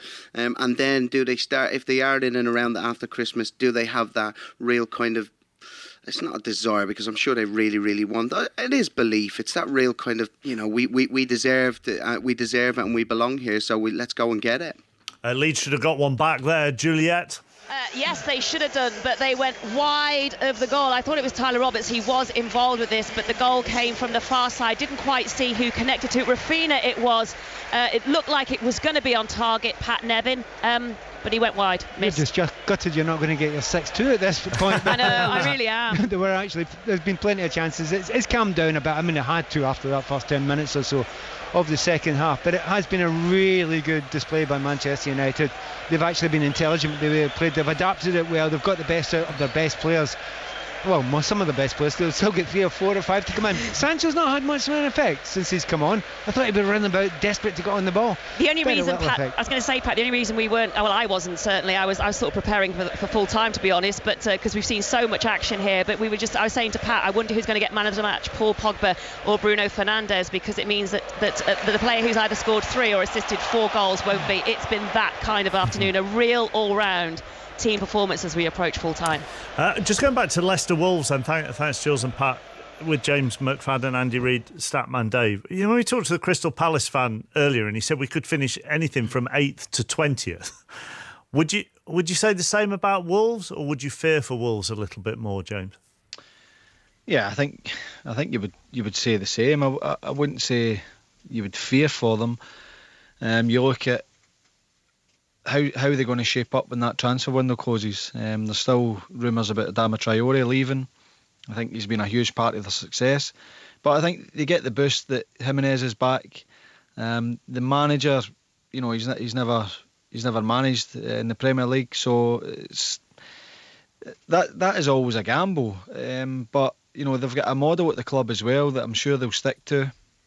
But I just think the teams they're getting stronger. You look at the money that's been spent throughout the league, the kind of investment they've put in, and Wolves are still having to almost take a punt on certain players. Trincao coming in, he's got a big reputation. I watched him playing a couple of seasons ago against Rangers for Braga, and he looked at a really special talent, and it hasn't obviously worked out for him at Barcelona. They've sent him back out on loan, but he's a player that he could light up the Premier League if he can turn it on. But it's getting those performances out of them, and they're going away from the very defined style, Nuno Espirito Santo, and it's tough. I think it's another one where you're just not sure what you're going to get from Wolves, but they do have players that know the league, that know how to perform in the league, and you would imagine they will be okay. But yeah, I think there is a wide range of.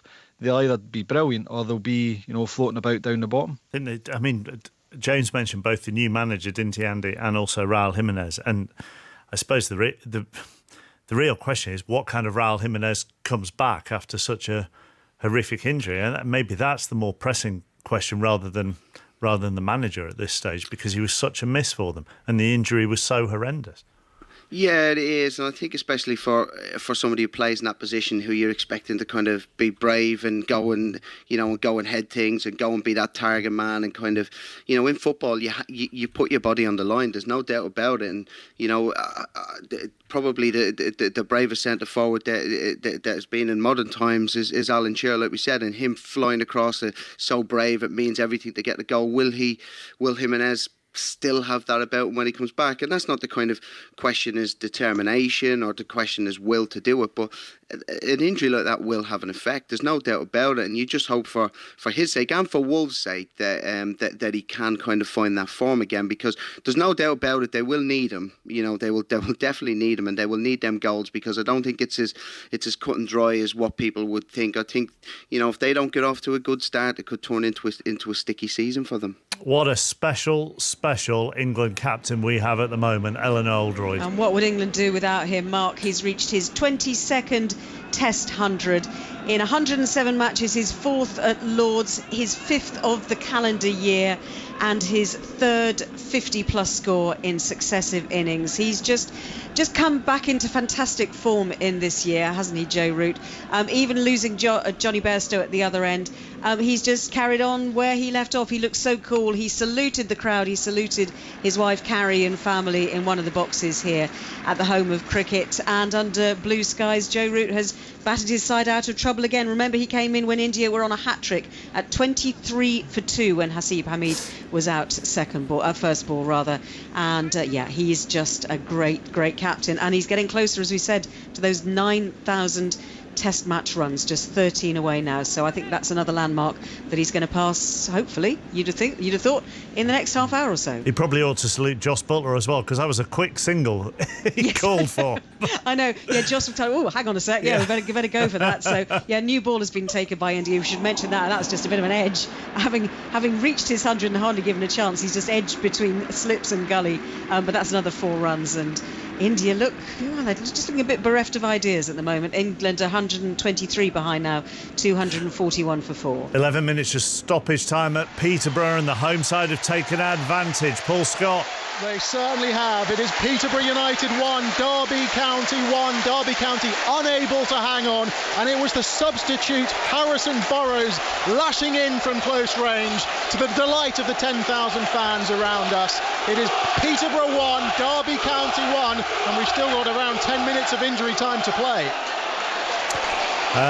So we will keep an eye on that over the next 10 minutes. We're also counting down the minutes at Old Trafford, where Manchester United lead by 5-1, and we'll also talk to Mark Ramprakash very shortly after Joe Root's century at Lords, and 5 Live Sports Extra if you want to listen to that. Just a word on Scotland, James, and the Premiership underway. Obviously, there's no action today because it's a League Cup weekend. How big a blow for Rangers is what happened in the Champions League during the week? Yeah, it's a big blow because they're losing out on the potential of the 30+ million of getting into the group stages and playing against a Malmo side that they were expected to beat. Rangers and Steven Gerrard's come into the job have been excellent in Europe, and they've beaten some really good sides in it. And I think that looking at the draw, they would have fancied winning both ties, both legs of the tie with minimum fuss. And it's crazy periods within the game, and the goals that they lost in those 2 games are something that is a sore one for them to take. But I think financially, it makes a difference because they've got players there that they would love to keep a hold of, but they might have to cash in on one of them or more now before the end of the transfer window. Yeah, potentially. I think that I'm not saying they would have gambled on getting to the Champions League, but it would have obviously helped. Certainly for Scottish teams to get a £30 million cash injection would help. But then if they'd have managed to get to the group stages, then they're in a better position to say, right, we keep this squad and we go and try and have an assault in Europe and domestically.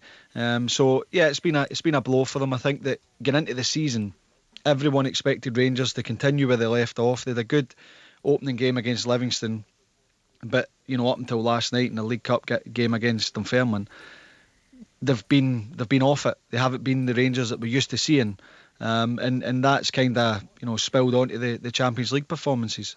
And the key to it is to make sure the hangover doesn't last too long into the domestic season, because it can flatten a domestic season. Yeah, well, we went from the opening weekend, the kind of mess at Celtic, and you always have to speak about the both of them hand in hand. The mess at Celtic, or the delay in the appointment of the manager, the fact that players had left, players had made it known they wanted to leave, and they were going into a the Champions League qualifier with two young, more or less a young back four, and a goalkeeper who was third choice at times last season. It looked, going into the first week of the season, that Rangers were just going to continue where they left off. Celtic